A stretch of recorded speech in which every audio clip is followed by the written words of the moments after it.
গল্প এবং প্রথমে একটু পরিচিত হতে চাই কে রয়েছে আমার সঙ্গে। আপনি আপনার নামটা একটু বলেন। আমার নাম হচ্ছে কান্তা, আমি আসছি সাভার থেকে। সাভার থেকে। বয়স বর্তমান? আমার বর্তমান বয়স 30 চলতেছে আর কি, রানিং 30 বছর বয়সের কান্তা সাভার থেকে এসেছেন। এবং আপনার জন্ম জেলা কোনটি? আমার জন্ম হচ্ছে ধানমন্ডি 14 নম্বরে, মানে ঢাকাতে? হ্যাঁ, ঢাকাতেই। আচ্ছা। আর আমার দেশের বাড়ি হচ্ছে বিক্রমপুর। ঠিক আছে। তো কান্তা আছেন আজকে আমাদের সঙ্গে জীবনের গল্প নিয়ে। কান্তার কাছে আমরা যাচ্ছি। 30 বছরের জীবনের গল্প আমরা তুলে নিয়ে আসতে চাই। একেবারে শৈশব থেকে আপনি শুরু করতে পারেন। জি ভাই, আমার ফার্স্ট যখন মানে আমার জীবনের আগে শুরু হয় আমার আম্মার জীবনটা আর কি। আমার আম্মার বয়স তখন ছিল মাত্র মনে হয় 12 বছর। আমার আম্মারা হচ্ছে 5 বোন 1 ভাই। আমার নানা খুব জেদি ছিল, উনি ধানমন্ডি গভর্নমেন্ট বয়েজ হাই স্কুলের একজন শিক্ষক ছিল। আচ্ছা। সে মানে খুবই রাগী ছিল। পরে আর কি ওনাদের সাথে পরিচয় হয় আমার নানার সাথে। নানার সাথে তোমার আব্বার সাথে পরিচয় হয় কিভাবে? মানে ওইটা হচ্ছে ওই যে আমার খালুর দ্বারা আর কি পরিচয় হয়েছে। ওনাদের দ্বারাই পরিচয় হয়। হওয়ার পরে আমার আম্মারে দেখে তার খুব ভালো লাগে। ভালো লাগার পরে আর কি আমার আম্মারে তখন আমার নানা খুব প্রেসারাইজ করে যে বিয়ে দিতেই হবে। তাই আমার আম্মা রাজি ছিল না। আমার আম্মারে খুব প্রচুর পরিমাণ মারধর করা হয়, টর্চারিং করা হয়। করার পর আপনার মায়ের বয়স কত তখন? 12 বছর বয়স। 12 বছর বয়স। কয় ভাই বোন ছিলেন আপনার মারা? আমার আম্মারা ছিল 5 বোন 1 ভাই ছিল। অবস্থা সম্পন্ন ছিলেন আপনার নানা? আমার নানার মোটামুটি ছিল, মানে ওই তুলনায় বাবার তুলনায় তেমন একটা ছিল না। বাবার দিকে তো অনেক পরিমাণ অবস্থা সম্পন্ন ছিল। আচ্ছা, ফুল ফ্যামিলি অনেক অবস্থা ছিল। তারপর তার সাথে ওনার আর কি বিয়ের জন্যই করে। পরে আমার প্রচুর অসুস্থ হয়ে পড়ে, 3 দিন অসুস্থ ছিল। তারপরে কি করব, ছোট মানুষ রাজি হয়ে যায়। রাজি হওয়ার পর আমার আম্মার সাথে বিয়ে হয়। বিয়ে হওয়ার ঠিক বছর খানিক পরে আমি হই আর কি। যখন আমি 40 দিনের আর কি আমি হই, যখন 40 দিনের তখন আমার আব্বা আমার আম্মারে নিয়ে আর কি তার এক মামার বাড়িতে বেড়াতে গেছিল, ওইখানে আমি হইছি। তখন একটা মহিলা যায়, মহিলা যাওয়ার পরে আমার আম্মারে বলে কামালের বউকে, আমার আব্বার নাম হচ্ছে কামাল, ওনাকে বলে যে কামালের বউকে। তখন আমার আম্মা বলে যে আমি। তখন আম্মারে বলে তুমি কি জানো কামালের বউ আছে, বাচ্চা আছে?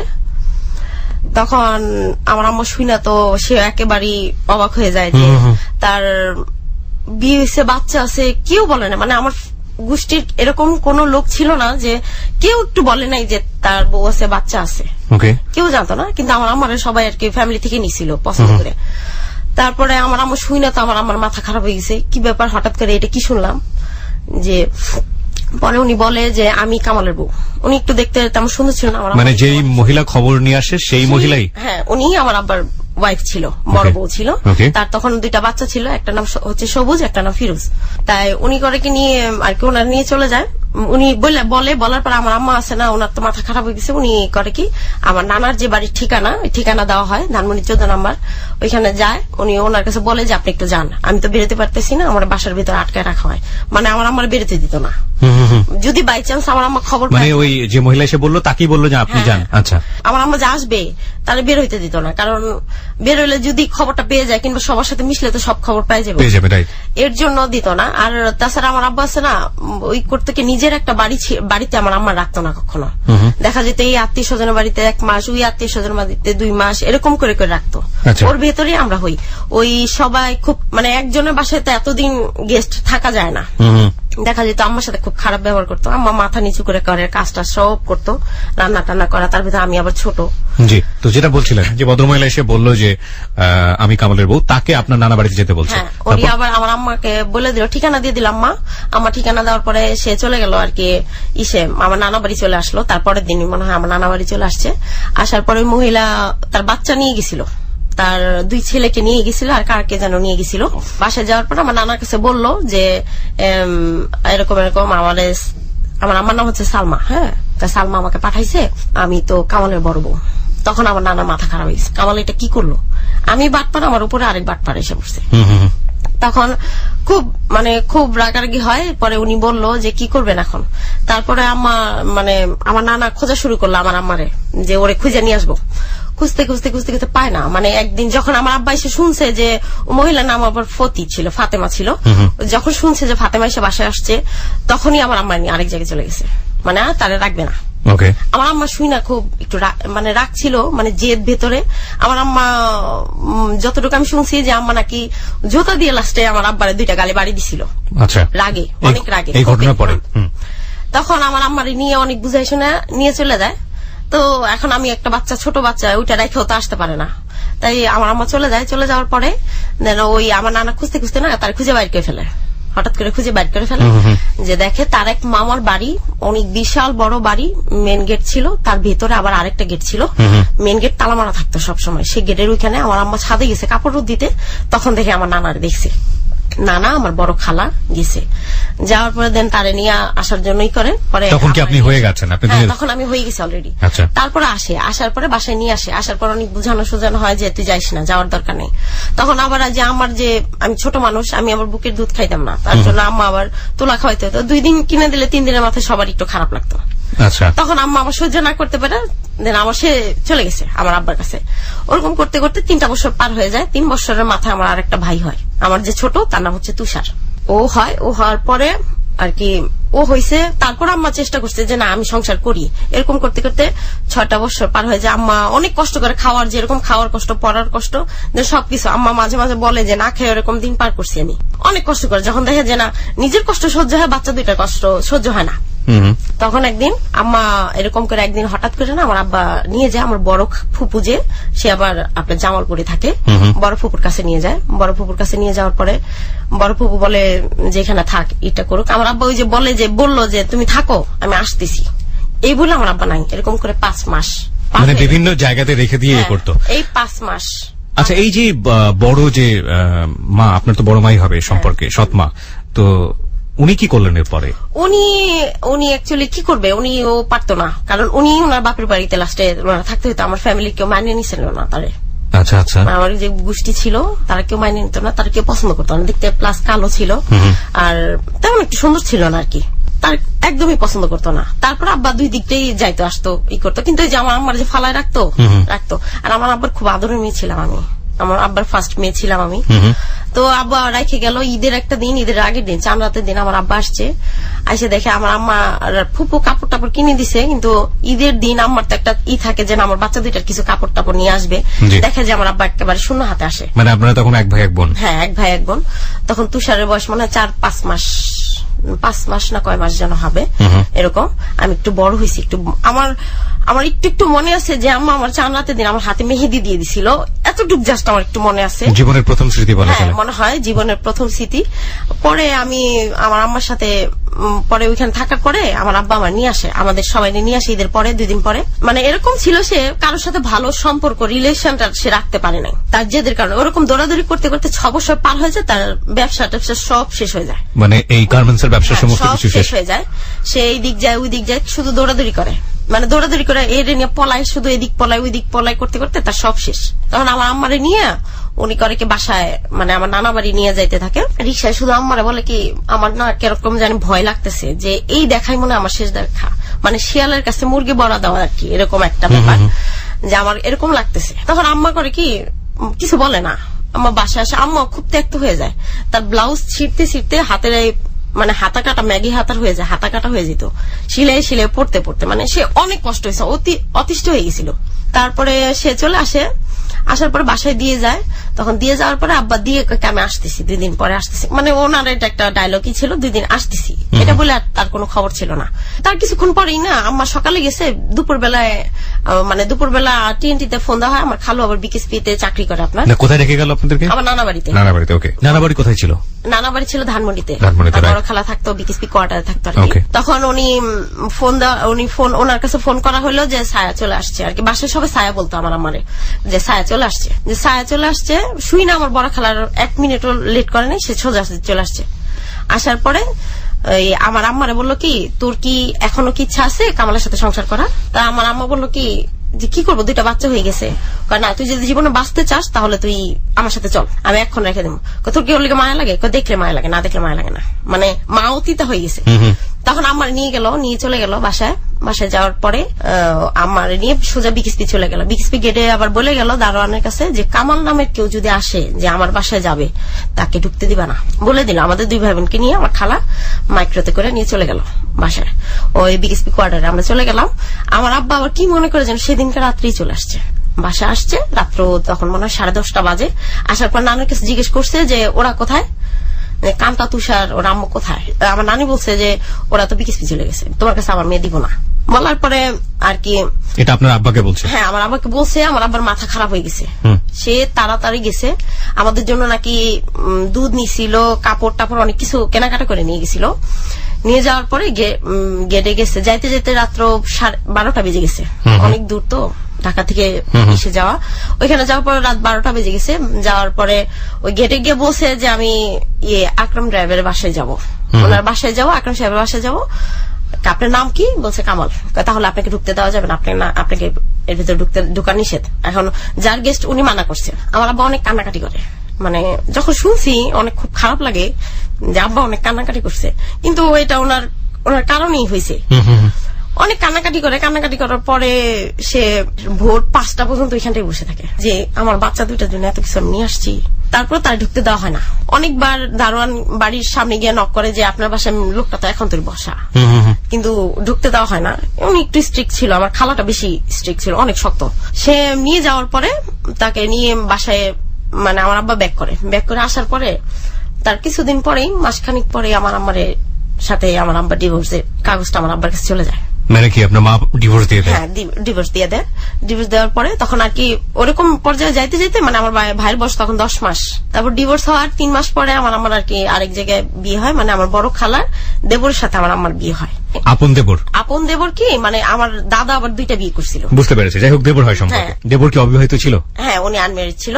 বিয়ে করার পরে তখন আর কি বিয়ে হয় 4-5 মাস পরে আর কি আমার তারা নিয়ে যায়, কিন্তু আমাদের দুজনের রেখে যায়। যখন আমার নানা বাসায় রেখা যায় তখন আমার বয়স ছিল 3.5 বছর, তুষারের বয়স ছিল 10 মাসের। আমরা দুজনই অনেক ছোট। ওই টাইমটা এরকম একটা সময়, এরকম একটা পর্যায়ে হয় যে আমার কাছে বলা হয়, আমি তো ছোট, আমি অত বুঝি না, আমার ভাই তো আরো বোঝে না, আমার ভাইটা ফিটার খায়। আমার বলা হয় যে তোমার আম্মু বিদেশ গেছে, বাহিরে গেছে। যখন বাহিরে যাওয়ার কথা বলা হয়, আমি মা চলে যাওয়ার পরে মানে প্লেন দেখলে, বুঝতাম না তো, প্লেন দেখলে কান্নাকাটি করতাম, খুব কান্না করতাম যে আমার আম্মা বিদেশকে, নানু দেখো যে আমার আম্মা যাইতেছে। এরকম একটা অবস্থা হইতো। আর ও তো আমাদের দুজনের না ডিভাইড করা হলো, ভাগ করা হলো, যে বড় খালা নিয়ে গেল ওনার 2টা মেয়ে, সে নিয়ে গেল তুষারকে, আর আমার রেখে দিল আমার নানা। দুজনকে রেখে দিল। আর ওইখান দিয়ে নাকি পরে শুনছি যে আমার আব্বার বুক ছাড়া আমি ঘুমাইতাম না। আমার আব্বা নাকি খুব অসুস্থ হয়ে পড়ে যে মারে তুই আমার ঘুমটা কিভাবে কেড়ে নিয়ে গেলি। আমার আব্বার খুব আদরের মেয়ে ছিলাম আমি। যখন তার নিয়ে যাওয়া হয় আমার মানে আমি বুঝতাম না, অনেক কান্না করতাম, প্রচুর কাঁদতাম যে আমি আম্মার কাছে যাবো, তোমার আম্মু বিদেশে গেছে, তোমার জন্য অনেক কিছু নিয়ে আসবে। এরকম করে আর কি চলতে থাকে। পরে শুরু হয়, মানে আমাদের লাইফের সেকেন্ড পার্ট শুরু হয়ে যায় আর কি, জীবনের সবচেয়ে কষ্টময় দিনগুলো আছে না, তখনই আমাদের শুরু। তার মানে আপনার সেকেন্ড বাবা যে বিয়ে করলো সে তার কথা রাখলো না? সে কথা কি, তার ফ্যামিলি তখন আর কি, আমার আম্মার 2টা বিয়ে হয়েছে, নিয়ে গেল। আর আম্মাও তো ওইখানে গিয়ে পুরাই বুকের বাচ্চা 2টা রেখে গেছে। আমার আম্মা তো খুব পেরেশান, তার সাথে খুব টর্চারিং হওয়া শুরু হইলো ওইখানে। আর উনি কিছুদিন পরেই, মানে বছর 2 পরে বাইরে চলে যায়। আমার যে আব্বা ছিল উনি বাইরে চলে যায় আমাকে নিয়ে আর কি। তারা বলে যে বাচ্চা 2টা রেখেছে, মাঝে মাঝে আসতো আর কি, আম্মা আসলে বলতো যে তোমার আম্মু বিদেশ থেকে আসছে, এরকম বলা হইতো আমারে। আমার বলতো, আমার বেশি একটা করতো না, কিন্তু কষ্ট করতো আমার ভাইটা। ফিটার খাইতো তো, ফিটার দুধ কিনা লাগবে দেখে দুধ বাদ দেওয়া হলো। তার দুধটা বাদ দেওয়া হলো, তাকে চিনির পানি খাওয়ানো হইতো। যে তুষার তুমি কি খাইছো, কথা যখন বলা শিখছে তখন বলতো গরম পানি চিনি, মানে এতটুকু কথা সে বলতে পারতো। মানে এরকম কষ্টগুলো আমরা করছি। ওর বয়স যখন 5 বছর হলো, ওর একটা স্কুলে দেওয়া হলো, আমরা চলে আসলাম ধানমন্ডি থেকে, আমাদের বাড়ি করা হলো সাভারে, নানা বাড়ি করলো এখানে। প্রিয় শ্রোতা, আপনাদেরকে একটি বিষয় একটু বলে রাখি, আপনারা আজকে কান্তার জীবনের গল্প এখানে শুনছেন ক্লোজ আপ প্রেজেন্স হ্যালো 920-তে, এবং কান্তার জীবনের গল্প আপনারা আশা করছি শেষ পর্যন্ত শুনবেন। এই ভিডিওটি আপনারা এই মুহূর্তে দেখতে পাচ্ছেন ফেসবুকে। আরেকটি বিষয় আপনাদেরকে একটু অ্যানাউন্স করতে চাই, আপনারা নিশ্চয়ই জানেন যে বই মেলাতে এবার জীবনের গল্প নামে একটি বই বের হয়েছে, হ্যালো 920 9টি সেরা গল্প এবং একটি অপ্রকাশিত গল্প, রেডিওতে যেটা প্রচার করা সম্ভব হয়নি, এই গল্পটি নিয়ে। এবং এই বইটি আপনারা পাচ্ছেন 122 নম্বর স্টলে। আগামীকাল, অর্থাৎ আজকেই বলা চলে, বৃহস্পতিবার ঠিক বিকেল না, সন্ধ্যা 6টায় আমি কিবরিয়া ওখানে থাকবো, এবং আশা করছি যারা হ্যালো 920 অনুরাগী আছেন তারা বইটি কালেক্ট করবেন এবং আপনাদের সাথে আমার দেখা হবে। বইটির নামমাত্র মূল্য রাখা হয়েছে 150 টাকা। আমরা আবারও ফিরছি কান্তার জীবনের গল্পে। হ্যাঁ, কান্তা যেখানটায় ছিলাম আমরা। তারপরে আর কি আমরা একটু বড় হই, আমাকে নিয়ে আসলে আমাদের নেওয়া হলো আর কি, এখানে বাড়ি করা হলো। খালা তো কোয়ার্টারই থাকে। তখন তুষারের বয়স মানে 5 বছর পুরো হয়নি আর কি। ওর স্কুলে দেওয়া হলো, সকালবেলা 2টা রুটি দেওয়া হইতো, তাও ঝোলা গুড় দিয়ে খাইতে দেওয়া হইতো আর কি। ছোট মানুষও খাইতো, তাই খাইতো। ছোট মানুষ বুঝতো না অত কিছু, ওইটাই খাইতো। খাওয়ার পরে আর কি ওই খাইতো। খাওয়ার পরে বাচ্চাটা স্কুলে দেওয়া হইতো। তার 2টা মেয়ে ছিল, খালাতো বোন ছিল 2টা, ওদের 2জনকে নেওয়া হইলো। ওরাও স্কুলে যাইতো। ওদেরকে টিফিন দেওয়া হইতো, প্লাস তাদের খানা মানে তাদের খাওয়ার জন্য বাইরে খাওয়ার জন্য টাকাও দেওয়া হইতো। মানে এরকম ভেদাভেদ ছিল আমাদের ভিতরে। আর আমাকে একটা সরকারি স্কুলে ভর্তি করে দেওয়া হলো, প্রাইমারি স্কুলে, রেডিওকলি প্রাথমিক স্কুলে ভর্তি করে দেওয়া হলো আমাকে। তারপরে আমাকে বললো ওই আমার ভাইরে, ওর জন্য আর কি আমাকে স্কুলে তো কখনো টাকা দেওয়া হইতো না। আমাদের 2 ভাই বোনের স্কুলে সবাই তো স্কুলে খাইতো, আমাদের শখ যে স্কুলে সবাই খায় আমরাও খাবো, এরকম থাকতাম। আর আম্মা তো মাঝে মাঝে খুব হইতো। আমরা যখন সাভারে চলে আসি, তার কিছুদিন আগে আমার একটা ভাই হয়, আসার মাসখানিকের মাথায় আমার ওই ঘরে একটা ভাই হয়, নাম হচ্ছে সাইফুল আলম শুভ। ও হওয়ার পরে আম্মা আর কি খুব একটু তখন আর কি একটু আমার একটু কষ্টটা একটু দূর হইলো, একটা বাচ্চা সাথে পাইছে। মানে আমাদের 2জনের একটু কষ্ট দূর হইলো, কিন্তু আমাদের 2জনের কি করা হইতো, মারা হইতো। কিছু হইলেই পান থেকে চুন খুশলে মার দেওয়া হইতো, এরকম পরিমাণে মারতো। কেউ কারো মার সহ্য করতে পারতাম না। যেমন বেড়াইতে আসছে সবাই, ও আসছে, তুষারও আসছে, একটু কিছু হইলো বাসায় কে মারতো? বাসায় মারতো, নানিরা মারতো, খালারা মারতো, সবাই মারতো। সবাই মারতো। মারতে হলে একজন মারতে হলে 2-3 জন একসাথে আসতো। এরকম মারতো। যদি ওকে মারতো তাহলে আমি তো মেয়ে মানুষ, আমার তো বাড়িতে যেতে দিত না, তাই আমি করতাম বাথরুমে বসে বসে কাঁদতাম। মানে আমার খুব খারাপ লাগতো যে আমার ভাইটারে মারতেছে। আর একজন মারলে পরে তার খানা বন্ধ, ওই দিন দুপুরের খাবার বন্ধ, এরকম হইতো। তো স্কুলে যাইতো, স্কুল থেকে আসলে ছোট মানুষ 12টার সময় স্কুল থেকে ছুটি হইতো। আসার পরে ঘরের যত ফার্নিচার ছিল সম্পূর্ণ মোছানো হইতো, ওটা দিয়া মোছানো হয়তো। ওই টাইমে নিজের কাপড় নিজে ধুয়ে পড়তো। এটা আপনি জানতেন কিভাবে? আপনি তো অন্য বাসায় থাকতেন। আমি জানতাম, ও আমার ভাই গেলে আমার কাছে সব বলতো। বলতো, ছোট মানুষ। তো তারপরে হঠাৎ করে একদিন করে কি খালা বাড়ি করে চলে আসে আমাদের এখানটাই, মানে বাড়ি করার পরে সে চলে আসার পরে আমাদের নিয়ে, মানে আমরা একসাথে থাকা, মানে নানি তো আলাদা খাইতো। এর মাঝখানে আবার কি হয়, আমার নানা সে আবার কি করে, আমাদের কাজের মহিলার বিয়ে করে। কাজের মহিলাকে বিয়ে করে? মানে আপনার নানু থাকা অবস্থায়? আমার নানু দেখতে অনেক সুন্দর। তার মানে কাজের মেয়ে ছিল, যে তুমি তো একটু অসুস্থ, কিছু হইলে বলতো যে তুমি তো একটু অসুস্থ একটু। আমার নানির খুব মারধর করতো আমার নানা, অনেক রাগী ছিল, খুব মারতো। আমরা ভয়ই বাঁচতাম না। একদিন আমার মনে আছে যে দুধ ভাত খায় না বাচ্চারা, সবাই মিলে আমের দিন ফজলিয়াম বাসায় নেওয়া হয়েছিল, দুধ ভাত খাবি? আমার নানা আমার বলতেছে, ডরে মানা করতে পারিনি। সে কি করছে, যে বলছি হ্যাঁ, ওই কারণে ওই আধা কেজি দুধের ভিতরে একটা আম, এত বড় একটা আম আমারে দুধ দিয়ে ভাত দিছে, সব খাবি। আমার নানা এতই ছিল যে আমি বলতে পারতেছি না যে আমি খাইছি কিংবা খাইনি, ভয়ে। পরে করে কি, সে ওইটা অনেক জোর করে সবগুলা খাওয়ায়। তখন আমি বয়স মনে হয় 5 বছর হয়নি। ওইটা আমাকে জোর করে খাওয়ার পরে আমার অবস্থা খারাপ। ওই দিক দিয়ে আমার নানি কান্নাকাটি শুরু করে দেয়। আমার আবার অ্যাজমার সমস্যা ছিল, ঠান্ডা শ্বাসকষ্ট দেখা যেত। ওই শ্বাসকষ্ট উঠলে ঠান্ডায় তো দম ছাড়তে পারতাম না। তখন ওই আমার নানা করতো, নাক মুখ চাপ দিয়ে ধরতো, মানে এমনি দম ছাড়স কেন, তাই এরকম করে চাপ দিয়ে ধরতো, মুখ চাপ দিয়ে ধরতো, যে নিঃশ্বাস নিতে দেবো না। তাই আমার নানি আমার কোথায় মারা যাবে তো, কি করেন আপনি? তারপরে আর আমরা যখন বড় হয়েছি দেখি নাই কখনো আমার নানারে আমার নানিরে একসাথে এক বিছানায় ঘুমাইতে। পরে ওই কাজের মহিলা বিয়ে করার পরে প্রথমে মহিলাটা ভালোই থাকে, তো ওনার নিয়ে আমরা সাভারে বাসা বাড়ি করার পরে চলে আসি এখানে। তারপরে আসার কিছুদিন পরেই আমার নানির সাথে আমার নানার সাথে একটু সমস্যা হয়। ওই মহিলার কি সবকিছু নিজের আওতায় নেওয়ার চিন্তা ভাবনা করে। হ্যাঁ, উনি আবার আমার নানিকে দাদু বলতো। বলতো, দাদু ওই মহিলা না, একটা মহিলা আছে, ওই মহিলা আমাকে এই বুদ্ধি দিছে, এটা করছে, ওদের কথা কান্দিস না। আমার নানি খুব আদর করতো রে, যে ছোট মানুষ বুঝে না। ওনার আগে একটা বিয়ে হয়েছিল, একটা বাচ্চা ছিল, তারপর ওনার সাথে বিয়ে হয়। বিয়ের পরে ওইটা নিয়ে অনেক কিছু হয়। পরে ওই মহিলারে নিয়ে মানে থাকবে বাসায়, অনেক গ্যাঞ্জাম হয়, অনেক কিছু হয়। তারপর আমার বড় খালা, আমার নানি, আমি, আমার ছোট 2 খালা ছিল, বিয়ে হয় নাই। ওই ছোট খালা 2টাকে নিয়ে আর আমাকে নিয়ে চলে যায় বিকেএসপিতে। আমার বড় খালা এসে নিয়ে যায়। নিয়ে যাওয়ার পর ওইখানে মাসখানিক থাকি আমরা। থাকার পরে এখানে সালিশ হয় আপনাদের ওইখানে। আমাদের এখানে আবার একটা বিচার হইতো। একজন মাতবর ছিল, তার নাম ছিল গফুর মাতবর। সে আর কি বিচার টিচার করতো। ওনার কাছে বিচার, ওনারা গিয়ে আমার নানা গিয়ে বিচার দিল যে উনি তো চলে গেছে, এখন আমি কি করবো। ওনারা সবাই মিলে বলছে। তারপর চলে গেছে, আমার নানুর বড় নানু চলে গেছে। হ্যাঁ, উনি চলে গেছে, তাহলে উনি তো চলে গেছে, এখন আমি কি করবো, আমার তো কিছু করার নেই। আপনারা আইসা বারবার আমার বলেন, কেন উনি তো বাড়ির আবার যাও জমিটা কেনার সময় আমার নানা আবার কি মনে করে যেন আমার নানির নামই দিছিল, জমিটা তার নামে রেজিস্ট্রেশন করা হয়। তা আমার নানিরে নিয়ে তারা আর কি চলে আসলো বাসায়, ওইখান থেকে ওনারা বিচার টিচার করবে তার জন্য বাসা আসতে হলো। এরপরে হয় কি অনেক মারামারি হয়, অনেক গ্যাঞ্জাম হয়, মানে বিশাল বড় একটা গ্যাঞ্জাম, সেখানে মারামারি হয়। আমরা ছোট ছিলাম, আমাদের আনে নাই।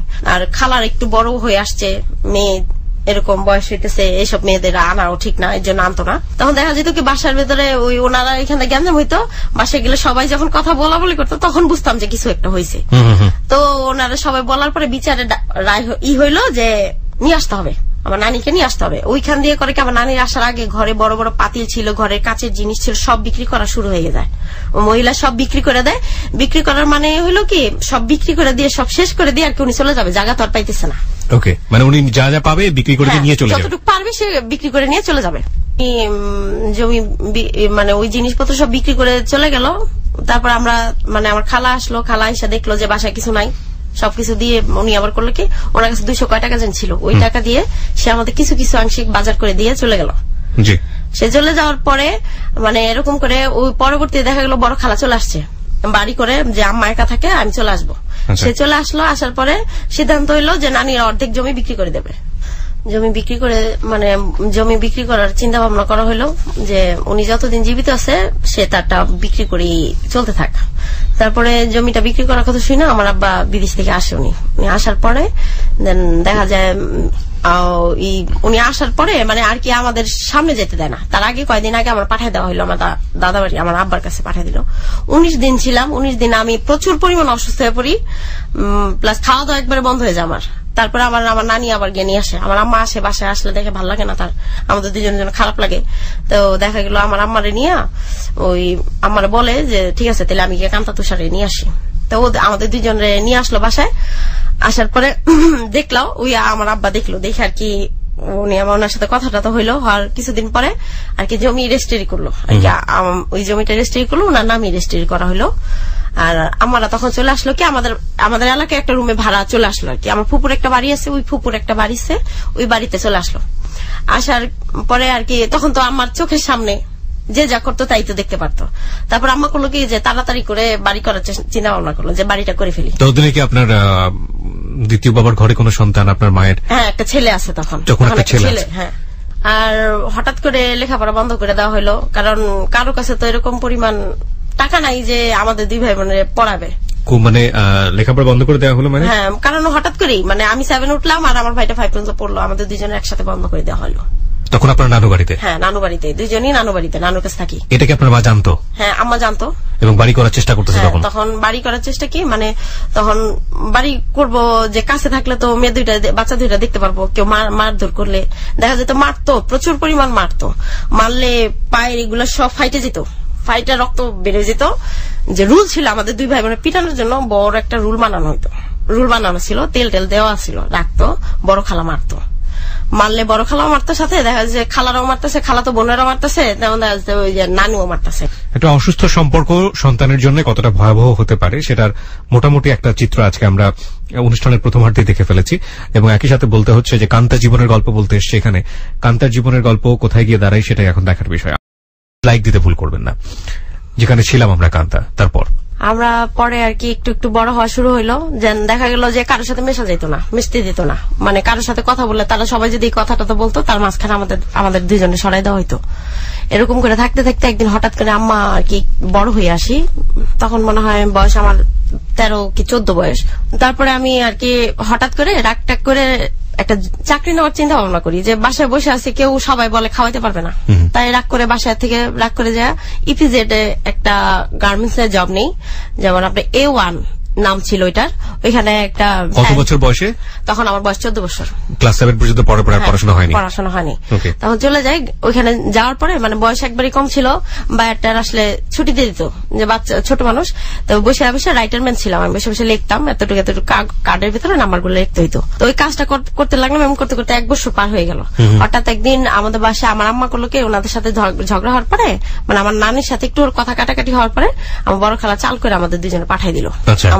আমার নানিকে স্যার থাকতে দিবে না, তা আমার আম্মা পাঠিয়ে দিল আমার চাকরির প্রয়োজনে 1 মাস। ও যেদিন আমি চাকরিতে জয়েন করি সেদিন আমার পা দুইটা অনেক ফুলে যায়, মানে পানি আইসা পুরা পা ফুলে যায়, আমার রিমোটিক ফিভারটা ধরা পড়ে, যে রিমোটিক ফিভার হয়েছে। তো ওইটার জন্য আমরা ওই দিন ছুটি হবে রাত্র 9টা, মানে 9টা বাজার 20 মিনিট আগে আমার নিয়ে হাসপাতালে ভর্তি করলো। আপনার শ্রীপুরে একটা হাসপাতাল ছিল, নাগরিক হাসপাতাল, ওখানে ভর্তি করে রেখে আসলো। তারপর আম্মা কি করবো, আম্মা তো চিনে না, তারপর আম্মা গেল, তার সাথে খালু গেল, যাওয়ার পরে বললো যে না ওরে নিয়ে যাবো। এখন আম্মা কয় এত অসুস্থ মেয়ে আমি নিয়ে কি করবো। তা আমার পরের দিন নিয়ে আসলো, কিন্তু আমার আম্মার না শুধুমাত্র মনে হয় 5 টাকা খরচ হয়, জাস্ট ইসে যা অফিসটা গেছে রিক্সা দিয়ে, ওর জন্যই 5 টাকা মাত্র খরচ হয়। আমার সম্পূর্ণ বহন করে ওই অফিস থেকে। ওই অফিসের যে বস ছিল নাম ছিল কিং, কোরিয়ান ছিল, তো উনি আমার খুব আদর করতো, মেয়ের মতো আদর করতো। শুধু দেখলেই বলতো বাবা বলা, কান্তা বাবা বলা, এরকম করে চলতে থাকলো। চলতে চলতে হঠাৎ করে একদিন বড় খালারা তারা আর কি ইটি করে আমার চাল টাল করে আর কি বাসার থেকে কিভাবে তাড়াইবো, এক খালা আসে, খালার বাড়িতে মেহমান আসে, ওনার গেস্ট আসে, ও বিয়ের উপলক্ষে গেস্ট আসে, ওনাদের দিয়ে আর কি ভেজালটা করে আমার বাসা থেকে একটা সমস্যা করে তারা আমার পাঠাই দিল। একটা ভাই আসে আমার পছন্দ করে, এটা আমার পছন্দ করলো কেন, এটার জন্য অনেক কিছু বইলা টিলা আমার বাসা থেকে তারাই দেয় একরকম। তখন আম্মা কি করবো, আম্মা নিয়ে আমার বাসায়, তার বাসায় নিয়ে গেল। আসার পর ওইখানে জব করি, আমার মানে যে স্যালারিটা আমি পাইতাম ওইটা দিয়ে আম্মা করলো কি আমার গহনা গড়া শুরু করে দিল, যে ওর জন্য একটা কিছু করি। প্রতি মাসে স্যালারি পাইতে পাইতে দেখা যেত আম্মা একটা করে গহনা কিনা দিত। এরকম করে থাকতে থাকতে হঠাৎ একদিন আমাদের বাসায় একটা টিচার রাখা হইলো, যে আমার ছোট যে ভাই শুভ, ও তখন 4-এ পড়ে, ও 4-এ পড়ে, ওর জন্য একটা টিচার রাখা হয়েছে। সে টিচার আসছে, টিচার দেখা আমি আবার দেখে বলতেছি ছোট মোটো তো দেখতে, আমি আবার দেখে বলতেছি আম্মা বাচ্চা কি পড়াইবো, বাচ্চারা পড়াইতে আরেকটা টিচার লাগে। উনি আবার আমার দেখে দেখে মুসকে হাসতেছে। তা আমি মাঝখানে রুমে থেকে ভেঙাইতেছি, বসে বসে ভেঙাইতেছি। তা আম্মাকে দুষ্টামি করিস না, দেখবো, দেখলে খারাপ বলবো। তা আম্মা নিয়ে আসলো, এরকম করে আবার মানে উনি আমার আর দেখে না, ওই একদিনে দেখছে, দেখার পর আর দেখে নাই। তারপরে এরকম করতে করতে 1 বছর পার হয়ে গেল। 1 বছর যখন পার হলো, শুভ 4 থেকে 5 উঠলো। 5 উঠলো, আমিও হঠাৎ করে আমার খুব জ্বর আসছিল, আমাকে ছুটি দেয় না, এই কারণে আমি জবটা ছেড়ে দিলাম। আম্মাকে আমার জব করা লাগবে না, আমার মেয়ে তুমি বাসায় থাকো। তখন আপনি মার সঙ্গে থাকছেন? হ্যাঁ, তখন আমি আমার মার সঙ্গে থাকি, আমি আর আমার ভাই দুইজনই। পরে দেখা গেল যে ইয়ার সাথে মানে ওর স্যারের নাম ছিল মামুন, ঠিক আছে। ওনারে দেখে আমি বলি কি যে কি ব্যাপার, আজকে কি স্যার আসে নাই? কেন আজকে তো আসবে না। আমি বললাম যে আজকে থাকলে তো শয়তানি করতে পারতাম, আমি আবার শয়তানি করে এই কথাটাই বলছি। বলার পরে ওই আম্মা কইতেছে কি মার দিম তোরে। তাও গেল, আমার দেখতে দেখতে না তার ভালো লাগা শুরু হইলো, দুজনে দেখেই ভালো লাগতো। আচ্ছা আচ্ছা। ও পরে ওনার সাথে দেখা হইতো, দেখলে মানে চোখে চোখে কথা যেটা বলা হয়, দেখলে উনি একটু ইশারা করতো, আমিও করতাম, এরকম করতে করতে দুজনের পছন্দ হয়ে গেল। এখন আমার কথা আবার আমি আম্মারে বলতাম যে আম্মা আমার ভালো লাগে।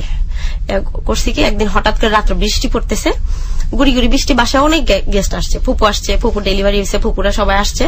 তো ওই টাইমে আমার ভিতরে একটা কথা হইলো কি, একটা যে কোনো একটা কথা না বলা পর্যন্ত শান্তি লাগে না। আমি এবার তাড়াতাড়ি করছি কি গেছি, পিছনে পিছনে যাই আসছে না, আমি বলি কি এই সুযোগ গিয়ে বলা লাগবো। গিয়ে বলছি ভাইয়া আপনার সাথে একটু কথা আছে। কি বলেন, বলো তুমি। আমি বলেছি আপনি কি কারো পছন্দ করেন? আমি আপনার ভালো লাগে আমার। আমি ডাইরেক্টলি প্রপোজ করছি। করার পরে ভাইয়াটা আমার বললো কি তুমি কি বুঝো না? আমি না বললে কিভাবে বুঝবো? তা আমার বললো কি 2 দিন সময় দাও আমাকে, 2 দিন পরে বলি তোমাকে। আচ্ছা ঠিক আছে। মানে আপনি আগে বললেন আপনার ভালো লাগে? আমি বললাম যে আমার ভালো লাগে। উনি আবার বলতেছে না, কারণ আমাদের দেশের টিচার যদি বাই চান্স আমি বলে দিলাম, দেখে যে আমি আমার সাথে সব কথা শেয়ার করি, এই চিন্তা ভাবনা করে উনিও বলতো না, ওনারও ভালো লাগতো। ওনাদের বাড়ি আবার আমাদের পাশেই। তো 2 দিন হয়ে গেছে, উনি আর বলে না। আমার তো ভালো লাগতেছে না, উনি বলে না। তো 2 দিন পরে ওনার এক বড় ভাই ছিল, বাবু ভাই আমার দেখে মাথা হাত এরকম করে হাতে ইশারে করছে, এদিকে আসো। পরে গেছি, পরে আমার বলতেছে তুমি তো মাস্টার কই? আমাকে মাস্টার তো নাই, চলে গেছে। মাস্টার তো তোমার দেখা করতে বলছে। তা আমি বললাম যে বাড়িতে পারবো? আমাকে ভাই আমার বাসা থেকে বেরোতে দেয় না। তাহলে পাশে একটা জায়গা আছে, একটু খুব সুন্দর, একটু খোলামেলা জায়গা, তাহলে ওইখানটা আসো। তা আমি আবার কি করলাম, আমার চাচি, এই ঘরে যে চাচি, ছোট চাচি, আমি আর আমার ফুপু 3 জনে মিলে গেলাম। যাওয়ার পর তার সাথে আমার কথা হইলো। তখনই আমি আমার যে ফ্যামিলির যত সমস্যা ছিল সম্পূর্ণ বলে দিছি, কারণ শুরুতেই সবকিছু বলে নেওয়া ভালো, পরবর্তী জানলে আবার সমস্যা হবে, এর জন্য আমি সব বলছি। উনিও রাজি হয়ে গেল।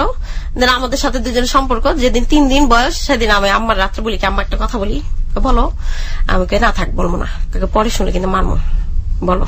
পরে আম্মারে বললাম, আম্মাকে ঠিক আছে আমারও বলছো আর কাউরে বলার দরকার নেই, চুপচাপ থাইকো। তো চলতে থাকে। এর ভেতরে করে কি ফুপুরে এক একজন এক এক রকম পেঁচানো শুরু করে দিল। তখন চুপচাপই রইলাম। ও আসতো, ওর সাথে দেখা হইতো মাঝে মাঝে, খুব কমই দেখা হইতো আমাদের, কারণ আমরা বাসা থেকে বেরোতে পারতাম না তেমন একটা। তো মা কি মানে হ্যাঁ না কিছুই বললো না? হ্যাঁ না কিছুই বললো না, মানে আম্মুর সাপোর্ট আছে, এক ধরনের সাপোর্ট আছে। হ্যাঁ একটু সাপোর্ট আছে। আম্মা চাইতো যে কেউ জানে না জানে, আমি জানি, আমি তোমার বান্ধবী, আমার কাছে বলো, সমস্যা মানে নেই। মা বন্ধুর মতো ছিল? হ্যাঁ বন্ধুর মতো ছিল। এরকম অবস্থা আস্তে আস্তে এরকম করতে করতে আমরা প্রায় 10 মাস আমাদের দুজনের অ্যাফেয়ার চলে। 10 মাসের মাথায় আমাদের দুজনের একটু পারিবারিক সমস্যা আর কি, ওই যে আমার ফুপুরা সবাই মিলে একটু চালটাল করে আর কি চাইছিল আর কি আমার ফুফাতো বোনের সাথে তার বিয়ে দেওয়ার জন্য। শিক্ষিত ছিল তো, মানে ছেলেটাকে ফুফাতো বোনের সঙ্গে। উনি তখন ভিক্টোরিয়াতে পড়তো, কুমিল্লা ভিক্টোরিয়াতে পড়তো, ওদের দেশের বাড়ি আবার কুমিল্লাতে। ভিক্টোরিয়াতে পড়াশোনা করতো, 3rd ইয়ারে আর কি, 3rd ইয়ারে উঠছে তখন। এরকম করতে করতে শেষ পর্যায়ে আর কি ওইটা হয় না, ওনারা একটু গ্যাঞ্জাম করে, ওই গ্যাঞ্জামের ভিতরে আর কি আমাদের বিয়েটা হয়। মানে বিয়ে হয় কি হঠাৎ করে দেখা যায় বাসার সবাই মিলে, ওই আমি গেছি আমার খালাতো বোনের সাথে ঘুরতে, বলে দিছে যে মা ওনার সাথে ঘুরতে গেছে। এটা নিয়ে একটু কনফিউশন হয়ে আর কি বাসার ভিতরে খুব অনেক রকম বিরাট বড় একটা গ্যাঞ্জাম হয়ে যায়, অনেক বড় একটা গ্যাঞ্জাম হয়।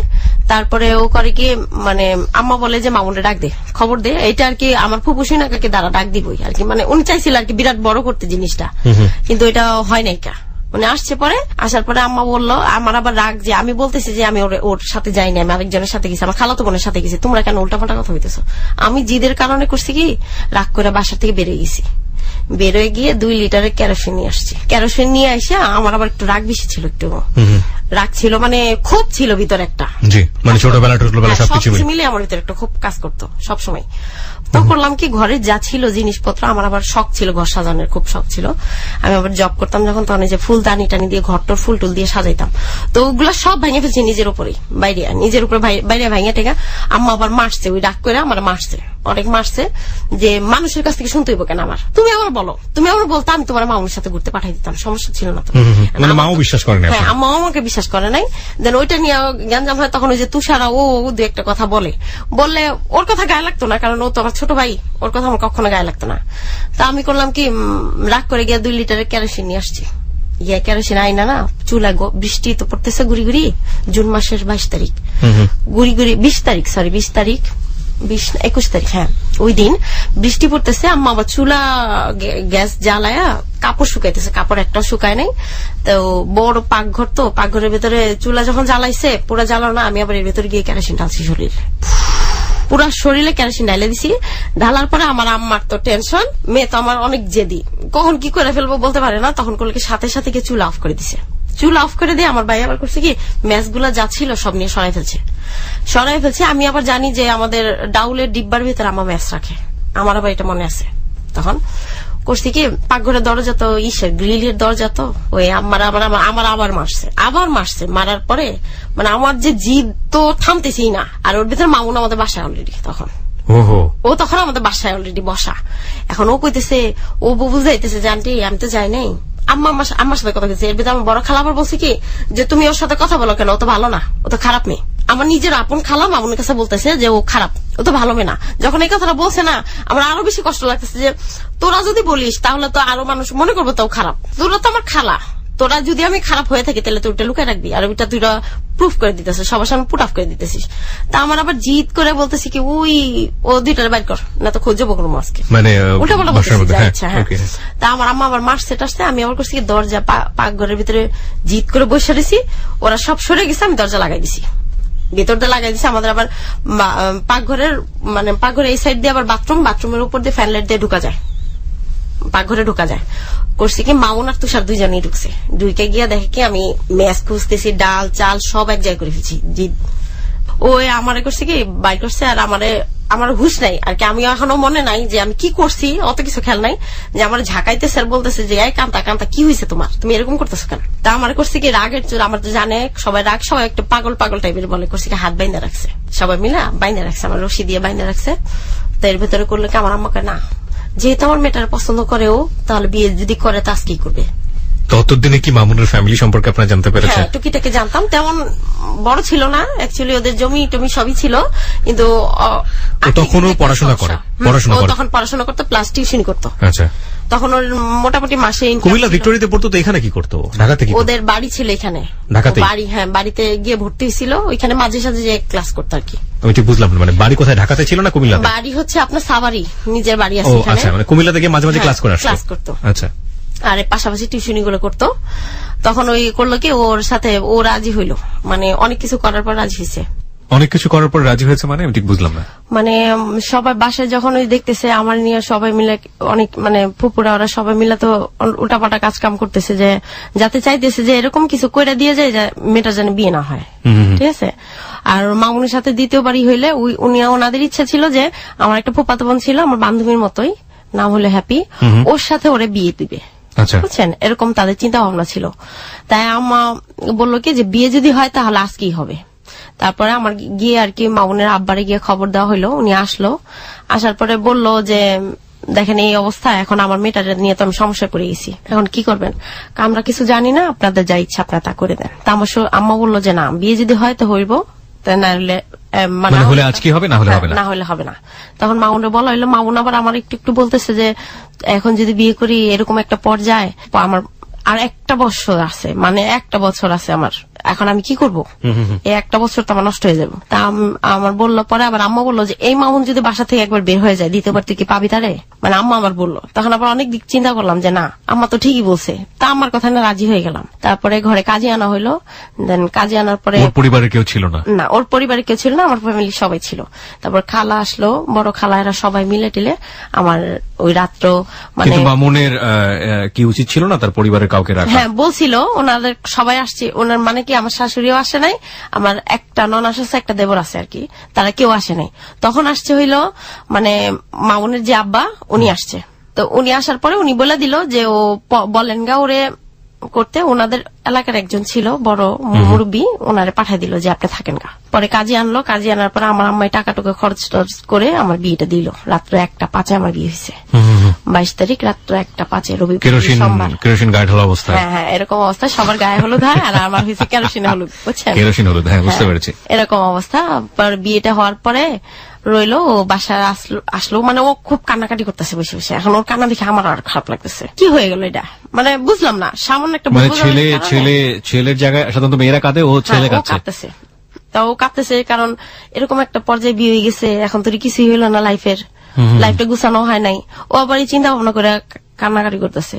আবার বাবা মার কাছ থেকে আলাদা হয়ে গেছে, বাসার থেকে মাত্র 5 টাকা পকেটে নিয়ে বেরিয়েছিল। পরে আমরা দুইজনে আর কি বসে বসে কান্না করতেছে। আমি আবার বললাম কি যে লাইটটা কি অফ করবো, শোয়ার সময় আমি বললাম যে লাইটটা কি অফ করবো নাকি। ও আবার বললো কি যে তোমাকে বলছি। দুইজনের মনই খারাপ, তো ওর মনটা বেশি খারাপ ছিল, এই জন্য আর আমি আর কিছু বললাম না। তা আমি আবার করলাম কি চুপ করে বসলাম, ও লুঙ্গিও পড়লো না, অমনি শুয়ে রইল। শোয়ার পরে শুইছে, এখন ওর মনটাও খারাপ, আমার মনটাও খারাপ। আমরা দুজনে মানে প্রেম করছি, কখনো কেউ কাউকে ছুঁই নাই, মানে এরকম প্রেম করছি আমরা দুজন। ওই দিনই ফার্স্ট আমি জাস্ট ওরে ধইরা, শুধু ও শোয়া ছিল, ওকে আমি ধইরা আমি ওর গালে একটা চুমা দিই, দেওয়ার পরে বললাম যে তুমি কি রাগ করছো, এই আমাদের কথা, মানে এটি হচ্ছে আমাদের বাসর রাত। পরে আম্মা আবার বলে দিছে বাসর রাত একটু বাইসে টাইটে চলো গেল, আমরা ওরকম করে রইলাম। পরের দিন সকালে আর কি উঠলো আম্মা, সকালবেলা উঠে আমার বললো যে তুমি এক কাজ করো, ওর জন্য নাস্তা টাস্তা রেডি করে দিছি, এগুলো নিয়ে যাও। পরে ও গেল, গিয়ে হাত পা ধুইলো, মুখ টুক ধুইলো, দিয়ে আসে নাস্তা করলো, গোসল টোসল করে আসে নাস্তা করলো। নাস্তা করার পরে ও খাইলো, খাওয়ার পরে ও ঘর থেকে বেরোয় না, শরম পাইতেছে যে বেরো, কি বলবো মানুষ, পড়াইতেছে জামাই হয়ে গেছে বাসার, এই শরম পায় বাইর হয় না, ও রইলো। পরে বিকালবেলা আমাদের বাসায় একটা ছেলে আসতো ডিশ বিল নেওয়ার জন্য, ছেলেটার সাথে আবার ওর সাথে একটু ভালো রিলেশন ছিল, ছেলেটা একটু মানে ওই ব্যবসাটা করতো। ও আসছে বিল নেওয়ার জন্য, আয়সা দেখে কি আমাদের বিয়ে হয়ে গেছে। কে মামুন ভাই আপনি এখানে বসা, লুঙ্গি পরা, ব্যাপার তো ঘটে গেছে, তো কাজ হয়ে গেছে। আবার শয়তানি করছে, তোমার ফোনটা দাও। তখন আবার ওর ফোন নাই, তা ওর ফোন দিল। ও আবার ওর ক্লোজ 3টা ফ্রেন্ড, ওরা 4টা ফ্রেন্ড ছিল, একটা নাম টুকু, একটা নাম জাহিদ, একটা নাম রায়হান, আর ও ছিল মামুনি। 4 জন ছিল খুব ভালো ফ্রেন্ড। ও একজনের ফোন দিল, জাহিদ ভাইয়ের ফোন দিল যে তুই কই, কেন, একটু কান্তাদের বাসায় একটু প্রবলেম হয়েছে। কি প্রবলেম হয়েছে, তুই আয়, আসলে বুঝবি। সব আসছে, মানে 5-6 জন ফ্রেন্ড আসছে। তো ওই সবাই আসছে, আসার পরে দেখে গেছে আম্মা মিষ্টি মানে লোড ঘরের ভিতরে স্টক করে রাখা হয়তো, সবাই আসতো কান্তার বিয়ের মিষ্টি খাওয়া, কান্তার বিয়ের মিষ্টি। তার 2 দিন আগে আবার আমরা বান্ধবীরা মিলে আড্ডা মারি আসছি, এরকম একটা অবস্থা। তখন আমার মামুন বলে কি তোমারে তো আমি তোমার সাথে অ্যাফেয়ার করার 1 বছর আগে তোমার দেখছি, তো প্লাস তোমার নামও জানছি আমি। তখনই তোমার আমার ভালো লাগছে। তাই এরকম কথাটা তো বলতেছি, হঠাৎ করে দেখি ফ্রেন্ডরা সব এসে হাজির। আসলো একজনে নিয়ে আসলো এক গুচ্ছ রজনী, আরেকজন নিয়ে আসলো একটা শাড়ি। আমার ফার্স্ট বিয়ের দিন আমি শাড়ি পরি নাই, ওই দিনে আমার শাড়ি ফার্স্ট পরা হইলো। আমার একটা কাপড় এনে দিল, ওই কাপড়টা আমি পরলাম। পরার পর ওরা কি যখন বিয়ে হয়ে গেছে চলো ঘুরাই নিয়ে আসি তোমাদের দুজনে গেলাম। তারপরে স্মৃতিসৌধে গেলাম। তারপর ওইখানে যাওয়ার পরে আমরা সবাই মিলে ফুচকা টুচকা খাইলাম, ঘুরলাম টুরলাম, আসলাম। চশমা পরিতে ছোটবেলা থেকে, তো ওই দিন আর চশমা পরি নাই, লেন্স পরছিলাম চোখে, পাওয়ার লেন্স গুলো পরছি। পরার পর কেছে চলো এমনি চলো, সবাই মিলে ঘুরলাম, ঘুরে আসছি। আসার পরে মাউন আবার টিউশনে বেতন পাইছিল। তারপরে বেতন পাওয়ার পরে টাকা দিল আমারে যে ওর জন্য একটা নাকফুল নিয়ে আসেন গা আর একটা কাপড় নিয়ে আসেন। তখন ওই চোষা শাড়ি নতুন বের হয়েছে, চোষা শাড়ি গুলা আইনে দিছে আমারে। 2004 সালে বিয়ে হয়েছে আমার। তারপরে আমাদের তারপরের দিন, ওই দিন রাত্র আমরা সারা রাত দুজনে জাগি, সারা রাত দুজনে কথা বলি, প্লাস দুজনের সাথে মানে যত দুঃখ ছিল সব ওই দিন শেষ। দুজনের মানে আপনি আপনার জীবনের একেবারে ছোটবেলা থেকে শুরু করে সমস্ত বিষয়গুলোর সাথে শেয়ার করলেন। তার সাথে তো শেয়ার করলাম। তারপরে ও তো সব জানতোই, আগে থেকে জানতো। ও বলতো যে তোমার সাথে আমার অ্যাফেয়ার হওয়ার আগেই আমি সব খবর নিছি, আচ্ছা তোমার ব্যাপারে সম্পূর্ণ জিনিস আমি জানতাম। তারপরে আমাদের দুজনের সাথে একটা ফিজিক্যাল রিলেশন হয়। হওয়ার পরে আমাদের মানে খুব খুশি, দুজনেই খুশি যে যাক এত কষ্টের পর পাইছি, এরকম একটা জিনিস কাজ করতো। তখন হঠাৎ করে কি হলো যে ওর টিউশনি গুলা আস্তে আস্তে সরে গেল, ছাড়া হয়ে গেল। 1 মাস আমাদের বাসায় 1 মাস কদিন যেন 4-5 দিন ছিল, থাকার পরে ওর আবার পরীক্ষা, ওই জন্য ওর কুমিল্লা যাইতে হবে। আম্মা আবার এই সময়ের মধ্যে কি ওর পরিবার থেকে কেউ এসেছিল? কেউ আসেনি। আপনার সঙ্গে কথা হয়নি? কারোর সাথে কথা হয়নি। ও মাঝখানে আমি একদিন গেছিলাম হুট করে, যে যাই দেখি যদি মাইনা নেয়, কিন্তু আমার শাশুড়ি আমাকে ঢুকতে দেয়নি, বাড়িতে ঢুকতে দেয়নি। এখানে একটা বিষয় বলি প্রিয় শ্রোতা, আপনারা সবাই শুনছেন কান্তার জীবনের গল্প। তারপর যেটা বলছিলেন, তারপর হয়েছে মানে ও টিউশনি গুলো আস্তে আস্তে সরে যেতে থাকলো হঠাৎ করে, আর সবকিছু আস্তে আস্তে কিরকম জানি হয়ে যেতেছে। মানে পরে পরীক্ষা দিবে, ও যে যাবে ওর টাকা নাই। তাই আমি আবার করলাম কি, আমার গলার চেন বিক্রি করলাম, ওই যে চাকরি করে যেটা করা গহনাগুলো, এগুলো বিক্রি করলাম। বিক্রি করে ওরে কিছু টাকা দিলাম, 2000 টাকা দিলাম, যে তুমি যাও যে পরীক্ষাটা দিয়ে আসো। ওর জন্য ওরে পাঠাই দিলাম। ও গেল, যাওয়ার পরে ওইখানে গিয়া ফর্ম ফিল আপ করলো। 4 দিন ছিল ওখানটায়, সবকিছু কমপ্লিট করে 4 দিন পরে যখন আসছে, ও বললো যে সারা রাত নাকি চরকির মতো ঘুরছি বিছানার ভিতরে, মনে হয় যে কিছু নাই। মানে খুব মিস করছিল, অনেক মিস করতেছিল। আমিও বললাম যে রাত্রে সারা রাত ঘুমাই নিয়ে বসেছিলাম। মানে এরকম একটা জিনিস, খাবার ঠিক মতো নাই, ও নাই, ভালো লাগে না। আম্মা বুঝতেছে যে আমার ভালো লাগতেছে না। তা আম্মা বলে কি পরীক্ষাটা দেওয়া জরুরি, কি করবো এখন, যাইতে হবে। তা আম্মা বুঝাইতে যে দিল, ও গেল। যাওয়ার পর ওইখানে গিয়ে ম্যাচ টেস্ট ঠিক করলো, ওরা একটানা কিছুদিন থাকতে হবে। তো ওইখানে ম্যাচ টেস্ট সব ঠিকঠাক করে আসলো। আমার শ্বশুরে ওইখানে গেল, ওর সাথে দেখা করলো। দেখা করার পরে মানে ওরা আটকে রাখবে, ওরা আসতে দিবে না। ওনার প্ল্যান যে এইখান দিয়ে যদি যাও তাহলে কান্তার কাছে যাইতে পারবা, আর এই বাস দিয়ে যদি যাও তাহলে আমাদের কাছে থাকতে পারবা। এখন দেখো তুমি কোনটা করবা। ওরে মানে ওর ফুপির বাসায় নিয়ে আটকাবে, আর আমাদের কেস করবে, এটা হলো চিন্তা। আর ও তো আমার ছাড়বে না, ও আমার অনেক ভালোবাসে, না ছাড়বো না। কান্তা এত কষ্ট করছে জীবনে, আর এখন যদি আমি ছেড়ে দিই তাহলে মেয়েটা মারা যাবো। তো এই চিন্তা ভাবনা করে ও আর গেল না। ওর মানে আমার শ্বশুরে বলতেছে যে আব্বা 100 টাকা দেন। কি করবা? ও কুমিল্লা গেছে, কুমিল্লা গিয়েছিল আমার শ্বশুরের, তাই ওনার কাছে বলছে যে আব্বা 100 টাকা দেন। কি করবা?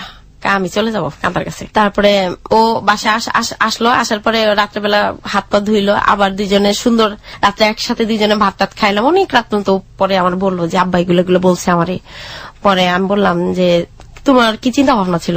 আমি চিন্তা ভাবনা থাকলে তো আমি ওইখানে থাকতাম, আমি তো থাকিনি, আমি চলে আসছি, আমার তো তোমার ছাড়া ভালো লাগে না। তা রইলাম, অমনি চললাম। তখন আমি অ্যাকচুয়ালি কি জানতাম না ও গাঁজা খায়। কিভাবে জানলেন? তখন আমি বুঝতাম না অ্যাকচুয়ালি ও খাইতো, মানে কিরকম খাইতো সেটা আমি বুঝতাম না। ওই খাই আসছে, আমরা ওগুলার প্রতি কোনো ধারণাই আমার ছিল না। আমি বুঝতামই না যে খায় কি জিনিস, এটা জিনিসটাই কি এটাই জানতাম না। তখন মানে কি ও গেল, কুমিল্লা গেল। যাওয়ার পরে ওরে আম্মা করলো কি সবকিছু জিনিসপত্র সব দিয়ে দিল, কাপড় চোপড় সব কেনাকাটা কইরা, মানে 1 মাসের যা খরচ টরচ যা লাগে সব আম্মা দিয়ে দিল। এই থাকতে 3 মাস ও থাকার পরে ও চলে আসলো, হুট করে চলে আসছে আপনাদের বাসায়। হ্যাঁ, আমাদের বাসায় আসছে। আসার মানে ও আসলো, বুঝলাম যে ওর ওইখানে পরীক্ষা টরীক্ষা দিছে, দেওয়া শেষ, ও ফাইনাল ইয়ার উঠলো। ওঠার পরে ও চলে আসলো। অ্যাকচুয়ালি ওর বাবার সাথে একটু রাগ করেই বলে আসছে, ওটা পরে শুনছি আমি, আগে জানতাম না। পরে আসার পরে এখন বলতেছে বাসা নাও। আর আমাদের বাসায় সবাই একটু উৎপাত করতেছিল, তার জন্য আম্মা আবার বললো তাহলে ঠিক আছে তোমার বাসা নিয়ে দিই। তো হুট করে আমরা একটা বাসায় চলে গেলাম, আমাদের ওইখানটারই একটা রুম, একটা বড় ভাই ছিল, ওই ভাইয়ারা ভাড়া থাকতো। বাসা নেওয়া মানে ইনকাম কে করবে, মানে ইনকাম কি সেটাও ও বলতেছে যে আমি করতে পারবো, তুমি আসো, আমি টিউশনে আবার নতুন করে সব জোগাড় করতেছি। প্রচন্ড সাহসী ছিল। যাই হোক প্রিয় শ্রোতা, আমরা এই জায়গাটায় একটা ছোট্ট বিরতি নিতে চাই। আমরা দেখতে চাই যে এই টোনাটনির সংসার শেষ পর্যন্ত কোথায় গিয়ে দাঁড়ায়। একটা টানা পোড়েনের মধ্যে দিয়ে বড় হওয়া, আর্থিক অবস্থা সবকিছু ছিল, কিন্তু সম্পর্কের দুরবস্থা এবং শেষ পর্যন্ত ব্যক্তি জীবনকে অনেকখানি মানে দোদুল্যমান করে দেয়া।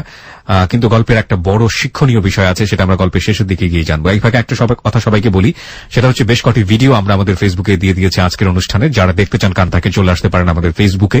আমাদের ফেসবুকের ঠিকানা www.facebook.com/kibriya.rj। বানানটা হচ্ছে KEBRIA.RJ, facebook.com/kibriya.rj। পেজটি আছে RJ কিবরিয়া নামে, যেখানে কাছাকাছি প্রায় 12 লাখের মতো এই অনুষ্ঠানের ফ্যান রয়েছেন, মেম্বার রয়েছেন। ওখানে লাইক দিয়ে দেবেন। ওই পেজটিতে ভিডিও আছে, এছাড়া এবিসি রেডিওর ফ্যান পেজেও ভিডিওটা দেওয়া আছে, আপনারা চাইলে দেখতে পারেন। যারা এখানে জীবনের গল্প বলতে আসতে চান তারা প্লিজ আমাদেরকে ফোন করবেন এই নির্দিষ্ট নাম্বারে। নাম্বারটি হচ্ছে 09613892 আমি আরো একবার বলছি 09613892। ফোন করার পরে ফোন থেকে আপনি নির্দেশনাগুলো মনোযোগ দিয়ে শুনে তারপর আপনি আপনার কথাগুলো বলবেন, ঠিক আছে? আমরা ঠিক রাত 1টার টাইম চেক হওয়ার সঙ্গে সঙ্গে ফিরছি। Close Up presents Hello 8920. Close Up. The closer, the better. Close Up presents Hello 8920. Close Up. The closer, the better. সময় রাত 1টা। প্রিয় শ্রোতা, আপনারা সবাই শুনছেন close up presence hello 8920 ABC radio FM 89.2 এ। আমি আরজে কিবরিয়া রয়েছে আপনার সঙ্গে, এবং কান্তা তার জীবনের গল্প এখানে বলছে। তো কান্তার কাছে আমরা ফিরছি। যারা কান্তাকে দেখতে চান চলে আসুন আমাদের ফেসবুকে, facebook.com/KEBRIA.RJ, kibriya.rj। বানানটা হচ্ছে KEBRIA.RJ, ঠিক আছে? RJ কিবরিয়া নামে পেজটি আছে, ওখানে গিয়ে লাইক দেওয়ার সঙ্গে সঙ্গে আপনি এই পেজের আজীবন মেম্বার হয়ে যাবেন। আর এখানে কান্তাকে নিয়ে বেশ কটি ভিডিও আমরা আমাদের ফেসবুকে দিয়ে দিয়েছি, চাইলে ওটাও দেখতে পারেন। আর এই মুহূর্তে আমরা কথা কম করে সরাসরি কান্তার জীবনের গল্পে আবার ফিরছি। কান্তা, আমরা যেখানটাতে ছিলাম, তারপরে ভাই আমরা বাসা নিলাম। ছোট একটা বাসা নেওয়া ঠিক করা হলো। মানে আমাদের ও আসার ঠিক 40 দিনের মাথায় আমরা বাসা নিই।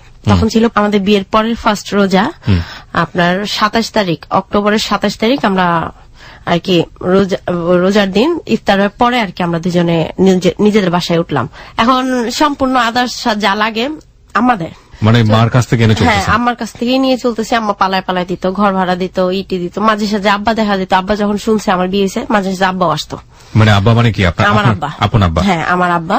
সে আসতো, আসলে দেখা যেত হয়তো বা দেখা যেত ঘর ভাড়াটা দিয়ে গেল, কিংবা একটু বাজার করে দিয়ে গেল। এরকম একদিন হয়েছে কি, ঘরে একটু বাজার নাই, কিছু নাই, চাল নাই যে রান্না করবো। হঠাৎ মানে ঘরে আটা ছিল, 3 দিন আটা রুটি খেয়ে দিন পার করলাম আমরা দুজনে। মানে কিন্তু ভালোবাসার কোনো কমতি ছিল না আমাদের দুজনের ভিতরে। খাইলে দুজনেই খাবো, না খাইলে দুজনেই না খেয়ে থাকবো, এরকম একটা পরিস্থিতি। আর আমাদের দেখলে সবাই আর কি, ওদের ফ্রেন্ড সার্কেল সবাই বলতো জুটিটা অনেক সুন্দর। এরকম করে চলতে থাকে, থাকতে থাকতে 1টা বছর পার হয়ে যায়। যখন আমাদের ম্যারেজ ডে, প্রথম বছরের ম্যারেজ ডে আসলো, আসার পরে ও এর ভেতরে ওর হয় কি, আমার বেবি পেটে আসে। আমার বিয়ের 7 মাস পরে আমার বেবি, বড় ছেলে, আমার একটা বেবি পেটে আসে, ফার্স্ট বাচ্চা। ও যখন পেটে আসে 3 মাসের মাথায় ওর একটা জব হয়, আপনার গ্রিনওয়ে গাড়ির একটা জব, আপনার চেকার। হ্যাঁ, কাজে জয়েন করলো। মানে মনের ভিতরে একটা আনন্দ। তার ভিতরে আবার ও একটা কিছু করলো, একজন ওর ফুফাতো ভাই একজন জমি কিনবে, সে জমির কাজটা করে দিল, ওইখান থেকে 20,000 টাকা পাইলো।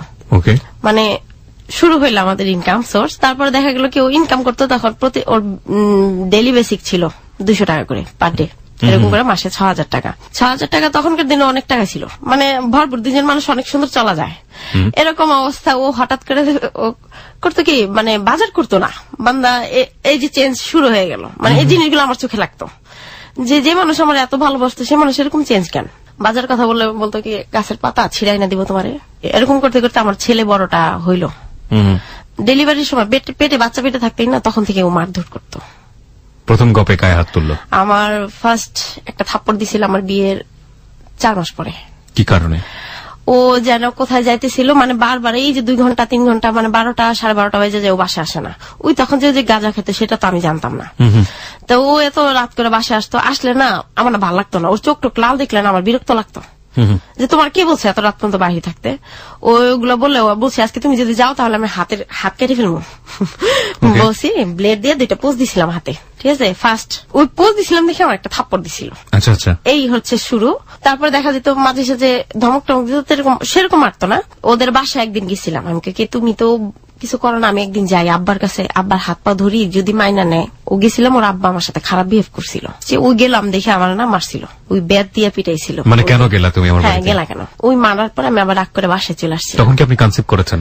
মানে আমি জানি না যে আমার বাচ্চা পেটে। ও তার মানে কনসেপ্ট করেছেন কিন্তু আপনি কনফার্ম না? বলতে পারতেছি না। ওকে, বললাম আম্মারে, বললাম যে আম্মা এরকম মামুন আমার মারছে, ও বেশি গেছে। তারপর আম্মা বললো যে তুমি ওর মারছো কেন, ও তো গেছে তোমার ভালোর জন্যই গেছে, যদি মাইনে নেয় বাসা থেকে। পরে এরকম করতো না, যখন গৃহিণীতে চাকরি করে তখন ওই যে এরকম মারধর করতো, কদিন পরপরই মারতো, বাজারের কথা বলা যেত না, কিছু করা যেত না, খাওয়ার খুব কষ্ট করতাম। মানে এরকম দিন গেছে না খেয়ে বাসায় গেছি, আমার কাছে গেছি, আমার তখন বেবিটা পেটে। আমার বলছে কি দিয়ে ভাত খাইছো, বলছে আমার ভাত খাইছি তো, গরু মাংস রান্না করছি, ভাত খেয়েছি। আমার চেহারা দেখলে বুঝতো যে আমার মেয়েটা খায় নাই। তো আম্মা করতো কি, মাছ টাছ কাইটা ওই সবাই দেখবো দেখে আমার বড় খালা ফ্রিজে আছে না, কাইটা সব করা রেখে যেত। তো ওগুলো আমি আইনে এনে রান্না করতাম, খাইতাম, নিজে চলতাম। আম্মা পলায় পলায় টাকা দিত, কাপড় চোপড় কিনা দিত, সবই দিত। আর আমার দেবরটা মাঝে সাঝে আসতো, আস্তে আস্তে এরকম করতে করতে আমার ছেলেটা হয়, হওয়ার 3 দিনের মাথায় আমার মানে বাসাই হয়, ডেলিভারিটা বাসাই হয়। আম্মা খুব খুশি, আমার প্রথম মেয়ের ঘরের মেয়ের নাতি। আমি তো আমার আম্মার একটাই মেয়ে। ও যখন আমার ডেলিভারি হবো তখন ওয়াশরুমে ছিল, ওয়াশরুম থেকে বাইরে শুনে ছেলে হয়েছে আমার। এরকম একটা পর্যায়ে ও আসছে, শার্টটা খোলা, আমি ওর মুখে দিকে তাকালাম, তাকে মানে আমার ভিতরে একটা আনন্দ যে একটা ছেলে, প্রথম বাচ্চা হয়েছে, তা আবার ছেলে। সবসময় আশা করতাম মেয়ে হোক, তারপর একটা ছেলে হয়েছে, সুস্থ হয়েছে, এটাই আল্লাহর কাছে শুকরিয়া ছিল। 3 দিনের মাথায় আমার শাশুড়ি আসলো নাতি দেখতে, আইসা 200 টাকা হাতে দিল, 2টা 100 টাকার নোট হাতে দিল বাচ্চাটারে। দেওয়ার পরে আমার ছেলেটা ধরছে, টাকাটা ধরছে, মুট করে ধরলো, ধরে দেখে দেখছো কত টান, দাদুর জন্য কত টান। তারপর শাশুড়ি দেখা কান্নাকাটি করলো যে মাহাদির, আমার ছেলের নাম পরে আমার দেবর রাখলো মাহাদি, আব্দুল্লাহ আল মাহাদি রাখা হইল ওর নাম। মোটামুটি চলতে থাকলো এমনি। ও কষ্ট করে টিভিটা কেনার পরে টিভিটা দেখে আর কি আমার শাশুড়ির অ্যাকচুয়ালি ওনার ভালো লাগে নাই, বুঝছেন। এখন টিভিটা কিভাবে নিবে, আর তার ছেলে ওদিক দিয়ে তো নষ্ট করে, তাছাড়া ওই বাসায় সবাই টাকা পয়সা ওই বাড়িতে দিয়ে তাদের মন জয় করার চেষ্টা করে আর কি, যদি বাসায় নেয়। ও আচ্ছা আচ্ছা, এটা হচ্ছে তার প্ল্যান। আর বাহিরে তো তখন তো গাড়ি লাইনে চাকরি করে যারা, তারা নেশা করবেই, এটা মাস্ট বি। তখন বুঝতাম যে ও হয়তো বা কিছু খায়। একদিন হয়েছিল কি, আমারে ও একদিন গাঁজা খাওয়াইছিল। মানে কিভাবে? একদিন আমার কইতেছে 31st নাইট, আমার বিয়ের পরে আমি নতুন বাসায় উঠছি, আমার কি কান্তা একটা জিনিস খাবা? আমি কি, আমি জীবনে দেখি নাই, আমার না খুব দেখার শখ। তো ও আমাকে একটু আইনা দেখাইছে, ও খাই দেখো। আমি কি না, আমি না খাইতে পারবো না। ওই দিন খাইছিল, ওই দিন আমি ওর খাওয়া দেখছি শুধু তাকায়, যে না ওই রকম লোক হইলে বানাইতেও পারে না, প্লাস খাইতেও পারে না। কিন্তু একদম খুব প্রফেশনালি খুব সুন্দর করে বানাইলো। আমি শুধু তাকায় মানে জাস্ট দেখলাম জিনিসটা কিরকম। পরে দেখলাম ফ্লেভারটা একেবারে পচা। একটা টান দিলাম, খাইলাম, তারপরে তো আমি কাশতে কাশতে বমি করে দিছি, অবস্থা খারাপ। ওই আমার জীবনের লাইফে দেখলাম যে গাঁজা কি জিনিস, খাইলে কি হয়। তো দেখলাম যে মাঝে সাঝে আসে, ও সকাল 5টায় বেরোতো, আইসা 10টার সময় আসতো, আইসা একটু ঘুমাইতো, আবার দেখা যেত বেরো যেত রাত্র 1:30টায় বাসা আসতো। আমি সারাটা দিন একা বাচ্চাটা নিয়ে কি করবো, ঘরে তো ওরকম কাজ নাই, ছোট মোটো সংসার, ওরকম রান্না বাড়াও নাই। তো রান্না টান্না করে দেখা যেত বাচ্চাটা টিভিটা ছাইড়ে দিতাম, টিভির রং দেখতো, ওই দেখে না চুপ করে থাকতো। আমার বাচ্চাটা কান্না করতো না, একেবারেই ঠান্ডা বাচ্চা। 10টা কথা বললে একটা কথার উত্তর দেয় না, এরকম টাইপের। ওর বাবাও এরকম, মানে দুজনের স্বভাব একই রকম। তো বাচ্চাটা করতাম। তারপর না বললো কি, হঠাৎ করে একদিন বলে কি, আমার কাছে আপু টাকা পায়, ওর বড় বোন বললো আপু আমার কাছে 2000 টাকা পায়, আমি টিভিটা দিয়ে দিব। তো দিয়ে দিবে, হ্যাঁ আপুকে দিয়ে দিবে। তাহলে আমি বললাম কি, তুমি আপুরে দিয়ে দিবে, তুমি 2000 টাকা দিয়ে দাও, তুমি টিভি দিবে কেন? জানো তো টিভিটা ছাইড়ে আমি বাচ্চাটা রেখে আমি কাজ করি, ঘরের কাজ টাজ করতে হয়, তুমি বুঝতে পারো না এটা। তো দেখা যেত কি, ধরার মতো তো কেউ ছিল না। বাচ্চাটার মাঝে মাঝে দেখতাম আমি চেয়ারের ভিতরে বাইন্দা, চেয়ারের ভিতরে বসে বাঁধতাম ওড়না দিয়ে বাইন্দা, পরে আমার সাইডে রেখে আমি গোসল করতাম, এরকম কাজ করতাম। মানে খুব কষ্ট হইতো বাচ্চাটা পালতে। আর তখন তো বয়স ওরকম ছিল না, বুঝতামও না যে কিভাবে বাচ্চা পালতে হয়। তো ওরকম করতে করতে ও না দিয়ে দিবে, টিভি দিয়ে দিবে, অনেক ঝগড়া। ও কলকে জিত করে লাস্টে আমার অনেক মারলো, হ্যাঁ প্রচুর পরিমাণ মার দিল। মা অনেক মারছে, তো মারার পরে মনটা অনেক খারাপ। ও করলো কি, ওর ভাইরা ডাইকাই না টিভিটা দিয়ে দিল। হ্যাঁ, তা আমার মানে জিদ ভিতরে কাজ করলো যে, ও আমার ভিতরে ধারণা আসলো যে ওর ভাই কাজটা করছে। কারণ ওর ভাই প্রতিদিন এসে সারাদিন বসে থাকতো, 2 ঘন্টা 2.5 ঘন্টা টিভি দেখতেছে, ডিশের লাইন ছিল, বসে বসে টিভি দেখতো। মানে আমার ভিতরে একটা চিন্তা, এটা আর কি ভিতরে হইতো। পরে আমি কি করলাম, মানে খুব খারাপ লাগলো, ঘুমের ট্যাবলেট খাইলাম 4-5টা। হ্যাঁ, মানে ভালো লাগতেছে না, ওই মরা মানুষের মতো ওই বাচ্চাটা নিয়ে শুয়ে এলাম, ওর সাথে কথা বলি না। আর তারপরে আবার না করতে গিয়ে এমনি তো টর্চারিং করতো, আবার ফিজিক্যাল টর্চারিং করতো। ফিজিক্যাল টর্চার মানে কি বলবো, শারীরিক টর্চার করতো খুব। শারীরিক মানে আপনি শারীরিক সম্পর্কের কথা বলছেন? খুব প্রচুর পরিমাণ, মানে এত বিরক্ত আমার করতো বলার বাহিরে। মাঝে মাঝে খুব খারাপ লাগতো যে ওকে মানুষের মতো, মানুষের যোগ্য না। This is a very important part of conjugal life. যেটা বলতে চাই যে আপনারা নিশ্চয়ই জানেন যে নারী নির্যাতনের অনেকগুলো ব্যাপার আছে। বিয়ের পরে কোন মেয়ে যদি কমপ্লেইন করে হাজবেন্ডের এগেইনস্টে যে সে আমাকে শারীরিকভাবে নির্যাতন করে, ফিজিক্যালি, সেক্সুয়ালি, তাহলে এটাও কিন্তু এক ধরনের নির্যাতন। এবং কোনোভাবেই নারীর অমতে এই ধরনের শারীরিক সম্পর্ক করা সম্ভব নয় এবং করা যাবে না, এটা লিগালি নিয়ম নেই। আপনি আমাকে একটু জাস্ট বলবেন যে এটা তো তার অধিকার, হক ছিল, এবং আপনি হিসেবেও, আপনি স্ত্রী হিসেবেও তার এটা আপনারও হক, তাই না? তাহলে নির্যাতন বলতে আপনি কি বোঝাচ্ছেন? মানে ইচ্ছার বিরুদ্ধে হইতো, তারপরে কি করতো, এরকম রাত গেছে যে হাত পা বাইরে নিত, হাত পা বেঁধে নিত। তারপরও মানে তারপর মনে করতাম যে না থাক, ও ঠান্ডা থাক। এই সময়টা কি হতো, মানে নেশা করে আসতো? হ্যাঁ, ও নেশা করে আসতো। তখন আমি বুঝতাম যে ও অলরেডি খায়, তখন আমি ফুললি কনফিডেন্স ছিল ভিতরে। এই সময়টাতে আপনার সঙ্গে এই সম্পর্কের ভিতরে কি আপনার গায়ে কোনো ধরনের অত্যাচার করা, আঘাত করা? না, কি মানে আঘাত করতো, ওই যে বাইধা রাখতো, প্লাস ইচ্ছার বিরুদ্ধে, মানে কি যে অবস্থা। একটা জিনিস বুঝতে পারছি যে ও পছন্দ করতো না, কিন্তু ওকে হাত পা বেঁধে হলো এটাকে বাধ্য করতো। এটা কি রেগুলার ছিল? রেগুলার প্রতিদিন। আমার ডেলিভারি হয়েছে 21 দিনের পর থেকে শুরু হয়েছে। ওকে, সেই সময় আপনাদের মানবিক সম্পর্কগুলো ভালো ছিল না, মনের দিকটা সম্পর্ক মানে মনের দিকটা কি, ওই যে খাওয়া থাকা সবকিছুর এরকম শরীরের শক্তি নাই আমার পরিমাণে। মানে আমি যতটুকু পরিমাণে একটা মহিলা মানুষের যেরকম শক্তির দরকার আছে, যেমন খাওয়া দাওয়ার কষ্ট প্লাস মন মানসিকতা নষ্ট, আর এরকম শুকাই গেছিলাম। ডেলিভারি হওয়ার পর শুকাই একবারে কাঠ হয়ে গেছিলাম। মানে আমার শরীর থাকতে তো হবে, আমার শরীরে একটা জোর থাকতে হবে, তো জোর তো নাই। এরকম অবস্থা হঠাৎ করে মানে এরকম করতো। তো রাত্র অনেক রাত্র আসতো, তারপরে না ওর জন্য না অপেক্ষা বসে থাকতাম। এরকম রাত্র গেছে দেখা যেত যে শাড়ি পইরা সাইজে ওর জন্য বসে থাকতাম, অপেক্ষা করতাম, না খায় বসে থাকতে থাকতে রাত্রে না খায় ঘুমিয়ে থাকতাম। ও আসতো না, আসতেছে না, কেন আসতেছে না, একটা টেনশন। তখন তো আমার ফোন ছিল না, ওর একটা ফোন ছিল, নর্মাল একটা মোবাইল ছিল। তারপরে হঠাৎ করে এরকম করে থাকতে টিভিটা তো দিয়ে দিল, মন মানুষের খুব খারাপ। আম্মা এসে বললো যে মামুন টিভিটা দেওয়ার দরকার নাই, তোমাকে আমি একটা আলমারি বানাই দিই, তা ঘরটা আরেকটু ভরবে, তোমার টিভি দেওয়ার দরকার কি, দরকার 2000 টাকা আমিও দিই, তোমার আপার দিয়ে দাও। না, সে টিভি দিয়ে দিবে, মনে হয় বাসা থেকে আবদায় করছে তার জন্য দিয়ে দিবে সে টিভিটা। তার টিভিটা কিস্তিতে কিনা হয়েছিল, 4000 টাকা দেওয়া হয়েছিল, আর বাদ বাকি টাকা 4000 পরে দেওয়া হয়েছিল। 17 ইঞ্চি কালার টিভি কিনছিল। এরকম করে চলতে থাকলো। পরে দেখা যেত কি এরকম এত কষ্ট হইতো, বাথরুম করতে পারতাম না, খাওয়া দাওয়া করতে পারতাম না, শরীরের অবস্থা অনেক করুণ হয়ে গেল, মানে খুবই কষ্ট হইতো। পরে না মাঝে সাঝে না কান্না করতাম, মার কাছে যাই করতাম, মা ভাল লাগে না, খুব কষ্ট হয়, টাকা চাইলে টাকা দিত না। তখন কি করতাম, পকেট কাটা শুরু করলাম। মানে চাইলে যখন পাই না তখন পকেট থেকে নিতাম, 10 টাকা 20 টাকা এরকম করে নিতাম। নিয়ে কিছু কিছু করে জমাইতাম, হয়তো দেখা যেত বাজার করতাম, বাচ্চার একটা জিনিস খাওয়ানো হইতো। আর আমি তো পার্লারের কাজ শিখছিলাম বিয়ের পরে, কিছুদিন করছিলাম, ওই কাজটা করতাম নিয়মিত।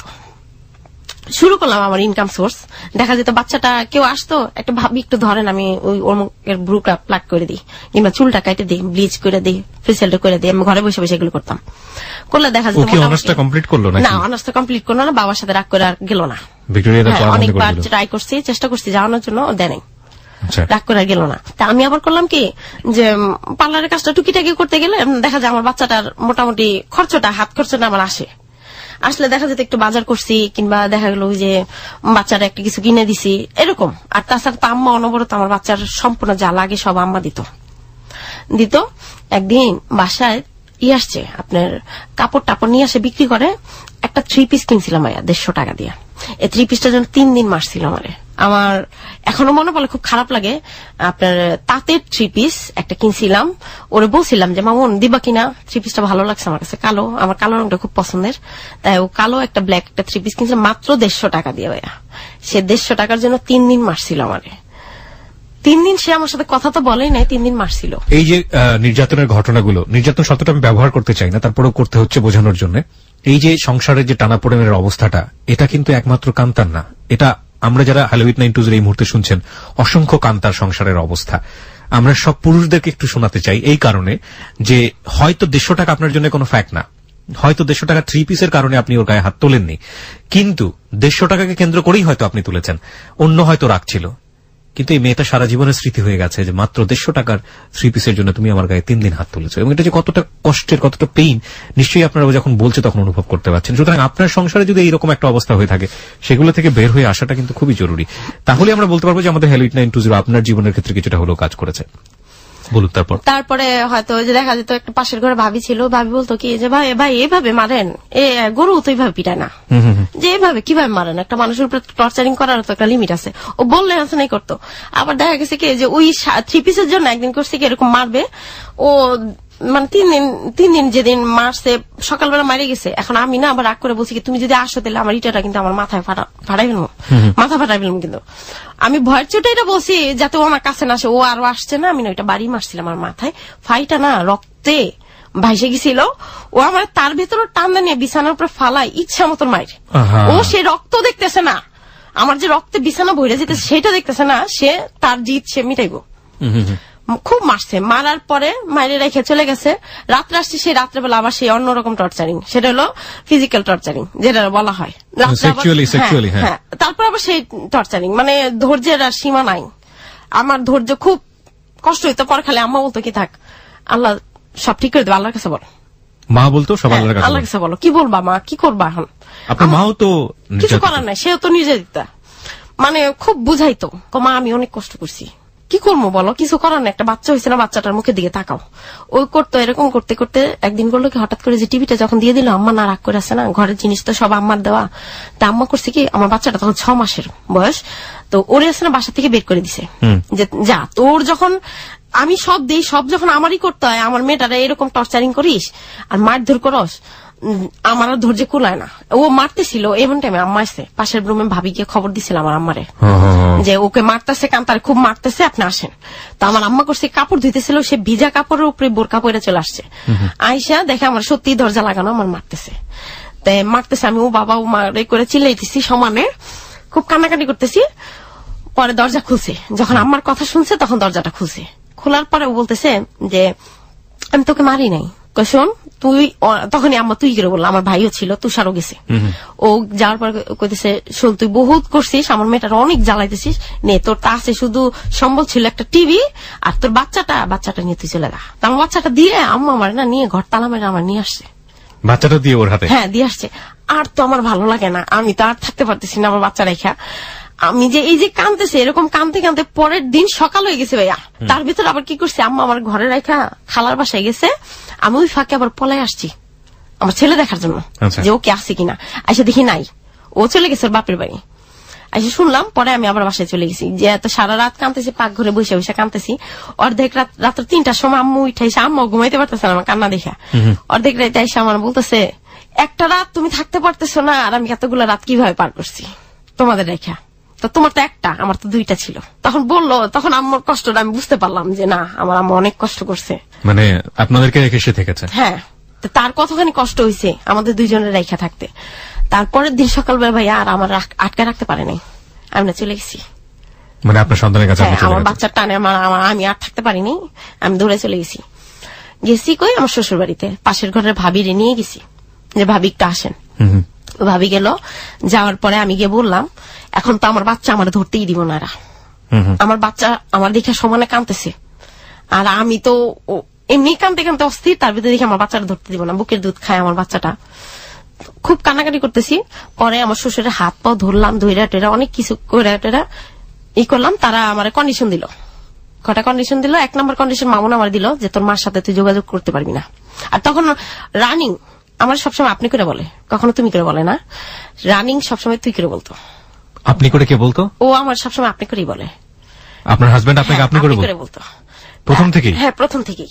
আর আমি ওরে তুমি করে বলতাম, আর মাঝে সাথে দেখা যেত বেশিরভাগ সময় আপনি করে বলতাম, না তো তুই করে বলতো। অদ্ভুত বিষয়। হ্যাঁ। মানে হাজবেন্ড ওয়াইফকে আপনি করে হ্যাঁ আপনি করে বলতো, আমি বললে বলতাম কি বলতো সরল লজ্জা লাগে আমার।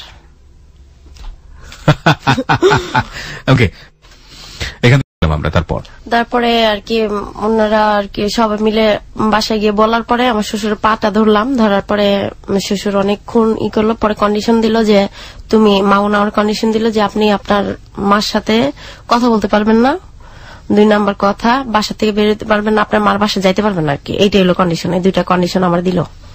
আর খাওয়াই আর না খাওয়াই সেটা আমার ব্যাপার। তারপর বাচ্চার মুখের দিকে তাকায় সবকিছুতে রাজি হয়ে গেছি। এটা আর কি আমি আর ভাবি সব ধরনের কন্ডিশন মেনে নিলেন আপনি? হ্যাঁ মেনে নিলাম। আর ওকে ভাবির আর বলতে মনে নাই যে ভাবি এটা আমার কাছে বললেন না। মানে 2 দিন পরে আমার ছেলে প্রচন্ড জ্বর হয়, এত জ্বর হয় আমার বাচ্চাটা খিচুনি উঠে মানে মাথায় জ্বরটা উঠে যায়। আর দুপুরবেলা আমরা শুয়েছিলাম, দেখি হঠাৎ করে খিচুনি উঠে, ওরে ধৈর্য পাশের ঘরে ভাবি কান্নাকাটি শুনে দৌড়ে আসে, আইসা মাথায় পানি দেয়, দেখি খিচুনিটা আস্তে আস্তে কমার পরে এটা শুই না খবর পায় আমার আম্মা আসার পরে দেখে, তখন মামুন আবার আম্মার দেখে আবার স্বাভাবিক, একবারে স্বাভাবিক। কিন্তু ও যে চোখ দিয়ে আমার ইশারা করতেছে যে আম্মার সাথে কথা বলতে পারবে না, ওইটা আমি বুঝতেছি। ওকে, ঠিক আছে। ও ওইখান থেকে বলতেছে, আমিও বুঝিনি, কিন্তু পাশের ঘরে ভাবি না বলে দিছে। কি বলেছে? যে আপনার সাথে তো মামুন ভাই বলছে কথা বলতে পারবো না কান্তাপা। আচ্ছা, এই কথাটা বলে দিছে। বলার পরে আম্মা খুব কষ্ট পেলো, কষ্ট পেয়ে বাসায় চলে গেল। পরে আর কিছু বললো না। আম্মা আবার ওর জন্য পিচিটা আবার একটু খাওয়া শিখতেছে, ওর জন্য ফল টল কি যেন নিয়ে আসলো। আসার পরে রইলাম, পরে আম্মা ওগুলো দিয়ে চলে গেল। পরে করলো কি ওই মাসেই আমার শ্বশুর বাড়ি নিয়ে যাওয়া হইলো। ফার্স্ট ঈদ, কুরবানি ঈদ আমার নিয়ে গেল বাড়িতে। তো ওনাদের বাসায় যাওয়ার পরে 1 মাস ছিলাম। 1 মাস আমরা স্বামী স্ত্রী 2জন ডিস্টেন্স ছিলাম, আলাদা ঘুমাইতাম। মানে 1 মাসে একই ঘরে কিন্তু আলাদা। মানে তখন আপনার উপরে কোনো ফিজিক্যাল টর্চার করতো না? তখন না, তো ওনাদের বাসায় থাকতাম। ওনাদের বাসায় 1 মাস ছিলাম। এই 1 মাসে মানে মোটামুটি ওনাদের উপরে যতটুকু ধারণা থাকা দরকার আমি অতটুকু ধারণা পাইছি। যেমন মামুন যদি যখন বাসায় না থাকতো তখন ওনাদের বিহেভ ছিল একরকম, আর মামুন না থাকলে বিহেভ থাকতো আরেক রকম। দেখা যেত আমার শাশুড়ি হঠাৎ করে কাজ করতেছে হঠাৎ করে বকাঝকা শুরু করেছে। কি হয়েছে, কারে বকে আমি বুঝতাম না যে কারে বকতেছে। পরে ভালো করে বুঝতাম যে আমারই তো বকতেছে, কি জন্য বকতেছে সে কারণ আমি খুঁজে পেতাম না। আচ্ছা আচ্ছা। তাদের চিন্তা ভাবনা ছিল যে আরেক জায়গায় ছেলের বিয়ে করালে 5 লাখ টাকা যৌতুক পেতো, এখানে তো বিয়ে করার কিছু পায়নি। আচ্ছা আচ্ছা, এটা তাদের চিন্তা ভাবনা। আমি এটা বুঝতাম। প্রথম ঈদ করলাম, তারা নতুন বউ হিসাবে যে একটা কাপড় টাপড় কিছু দিবে সেটা দিল না। রইলাম, বাড়ির যত কাজ আছে গাধার মতো যত কাজ করতে হয়, এতটুক টুকরা থেকে শুরু করে সম্পূর্ণ কাপড় ধোয়াইলো, এভরিথিং সব কাজ করলাম। গেল, দেখা যায় যে বাচ্চাটার ক্ষুধা লাগছে, ওই যে বকতেছে বাচ্চাটা নিয়ে আমার সরে গেছে। আমার বাচ্চাটা ক্ষুধায় কাঁদতেছে কিন্তু আমার সামনে আনে না। আচ্ছা, বুকের দুধ খাওয়াইতে দিব না, কেন খাওয়াইতে দিব না বুঝতাম না কেন। মানে ওদের বাড়িতে এই ধরনের? হ্যাঁ, এরকম শুরু হইলো। আর বলতো কি আমার শাশুড়িকে, তোরে তো আনছি প্ল্যান করে যে কোনো মুহূর্তে তোর সাদা কাগজে সই রেখে বাইর করে দিন নাতি রেখে, এগুলো বলতো। তা এগুলো বলতো না, আমি না মামুনের কাছে ভয় আর কইতে পারতাম না, কারণ মামুনও তো মারধর করে। বলবো পরে ওর মার নামে বললে তো ও তো আমার মারধর করবো, ওই ভয়ে না আরো বলতাম না। আবার যদি মামুন গিয়ে ওর আম্মারে জিজ্ঞেস করে তাহলে তো ও গেলে আবার আমার মায়ের বকাঝকা করবো, এই চিন্তা করে বলতে পারতাম না। অর্থাৎ এরকম করে থাকতে 1 মাস থাকলাম। থাকার পর আমরা 2জন আবার চলে আসলাম। যে ও কি করলো, বাসায় এরকম বকাঝকা করে। আমি আবার ওরে বললাম কি, তোমার আম্মা শুধু আমার বকাঝকা করে, আজকে যদি তোমার আম্মা আমার বকে আমি তাহলে পালাই যাবো। আমি আবার ওরে এটা বললাম। বলার পর ও আমার কিনা কিছু করে না, আমি আসবো এসে আপনি আমার কাছে বললেন। আমাকে আপনার কাছে বললে কোনো লাভ হইব না, আমি বুঝতেছি। ওর কাছে বললাম, বলার পর ওনা শুনলো না, ওনা চলে গেল বাসায়। ও অফিস ডিউটিতে চলে গেল। আমি আবার করলাম কি বাসায় রয়ে গেছি না। পরে দেখি হ্যাঁ আমার অনেক আজে বাজে বিশ্রী বকা, আমার মার বিয়ে হয়েছে, হ্যান হয়েছে, তেন হয়েছে, সব মানুষের কাছে বসে বসে এগুলো কইতেছে। আমার লজ্জা আর ভাল লাগে না, সহ্য করতে না পেরে পাশের রুমে একটা পিচ্ছি মেয়ে ছিল, অল্প বয়সী 12-13 বছর একটা মেয়ে। ওরে বললাম, দেখো আমার একটু প্রবলেম, কারো কাছে তো বলতে পারতেছি না, আর বোবার মতো থাকতে হইতো, মানে ওনাদের বাসায় কথা বলা যাবে না কারোর সাথে। তো ওনার বললাম কি, দেখো প্রবলেম, আমার যদি একটু হেল্প করো তাহলে আমি পালা যেতে পারবো। ওরে বললাম, ও কই আচ্ছা ভাবি আমি করবো। ও করলো কি, আমার বাচ্চার কাপড় চোপড় দিয়ে একটা বাস্কেট ছিল, বাস্কেটের ভিতরে ভইরা আমি ওরে পাস করে দিলাম। আমি ছিলাম কর্নার রুম দিয়ে ওরে পাস করে দিলাম। পাস করে দেওয়ার পর আমি আবার ওই চিপা দিয়ে পালাই ওদিক দিয়ে চলে গেছি। 3 দিন না খাওয়া, মানে এরকম বকাঝকা করে আমি 3 দিন না খাওয়া, খাইতে পারি না। আর একটু কিছু একটু জ্বর হইলে ঠান্ডা হইলে আমার তুস্কা খাওয়ায়, কি ট্যাবলেট খাওয়া আমার শ্বশুর এগুলো করে, যে এটা খাওয়া ভালো হয়ে যাবো। আবার দেখা গেছে আমারে কি করছে, আমার বাচ্চার একটু পাতলা পায়খানা হয়েছে, আমারে ডালিম পাতা দিয়ে ভাত খাওয়াইছে। এরকম কুসংস্কার ছিল। মানে পরে করছি কি, আমি ওনাদের এই কাহিনী দেখে পরে লাস্টে না ভাই পালায় আসছি, বাসায় আসছি। হ্যাঁ, বাচ্চা সহ আসছি, বাসায় এসে পড়ছি। পরে তো আমার কাছে বললাম যে আমার এই অবস্থা। আমার না বিশ্বাস করে না, আমাকে না তুই পাজি, আমার তার ভালো লাগে না, কার কাছে বলবো, কারো কাছে বলার মতো নাই। আমার একটা খালাতো বোন ছিল, ও আবার আমাদের বাসায় ভাড়া ছিল, ওর কাছে বললাম যে দেখ এই অবস্থা, এখন কি করবি? আন্টিও তো বিশ্বাস করে না, আমি আর 11 মাসের ছোট বড়, ওর কাছে সব কথা বলতাম, তো আন্টিও তো বিশ্বাস করে না, এখন কি করবো? তারপর ওইখানে রইলাম আমার কাছে কয়েকদিন, 2 দিন থাইকা পরে আবার আমার বাসা, তখন আমি বাসা ছাড়িনি, আমি আবার আমার বাসায় আসছি। মামুন 3 দিন পরে ও আসছে বাসায়, আসার পরে আর কিছু বললো না। আচ্ছা। ও না একবার ঠান্ডা, মানে ও আমার বাসায় নিবই, যেমনি হোক ওদের বাসায়, মানে ওদের বাড়িতে আমার নিব, মানে এটা হচ্ছে চিন্তা। আর আমি রয়েছি যে থাক। পরে আম্মা বললো যে দেখ কিছু করবো না, তুই যাই দেখ না, কিছু করবে না। তা আমি বাসায় রইলাম, ওদের বাসা বললো, পর বাসা ছেড়ে দিল মামুন। আর ভালো লাগে না, আমার মনে হয় জেলখানা, এরকম একটা অবস্থা। আমি কান্নাকাটি করতেছি, কিছু কারো কাছে মানে বলার মতো কারো কাছে এরকম জায়গা নাই যে কারো কাছে বলবো যে কেউ একটু হেল্প করবো। গেলাম ওদের বাসায়, ওদের বাসায় সব জিনিসপত্র নিয়ে চলে গেলাম। পরে আমাকে তুই যা, আমি 2 দিন 3 দিন পর পরে যাবো, গিয়ে দেখা করবো, তুই কান্নাকাটি করিস না।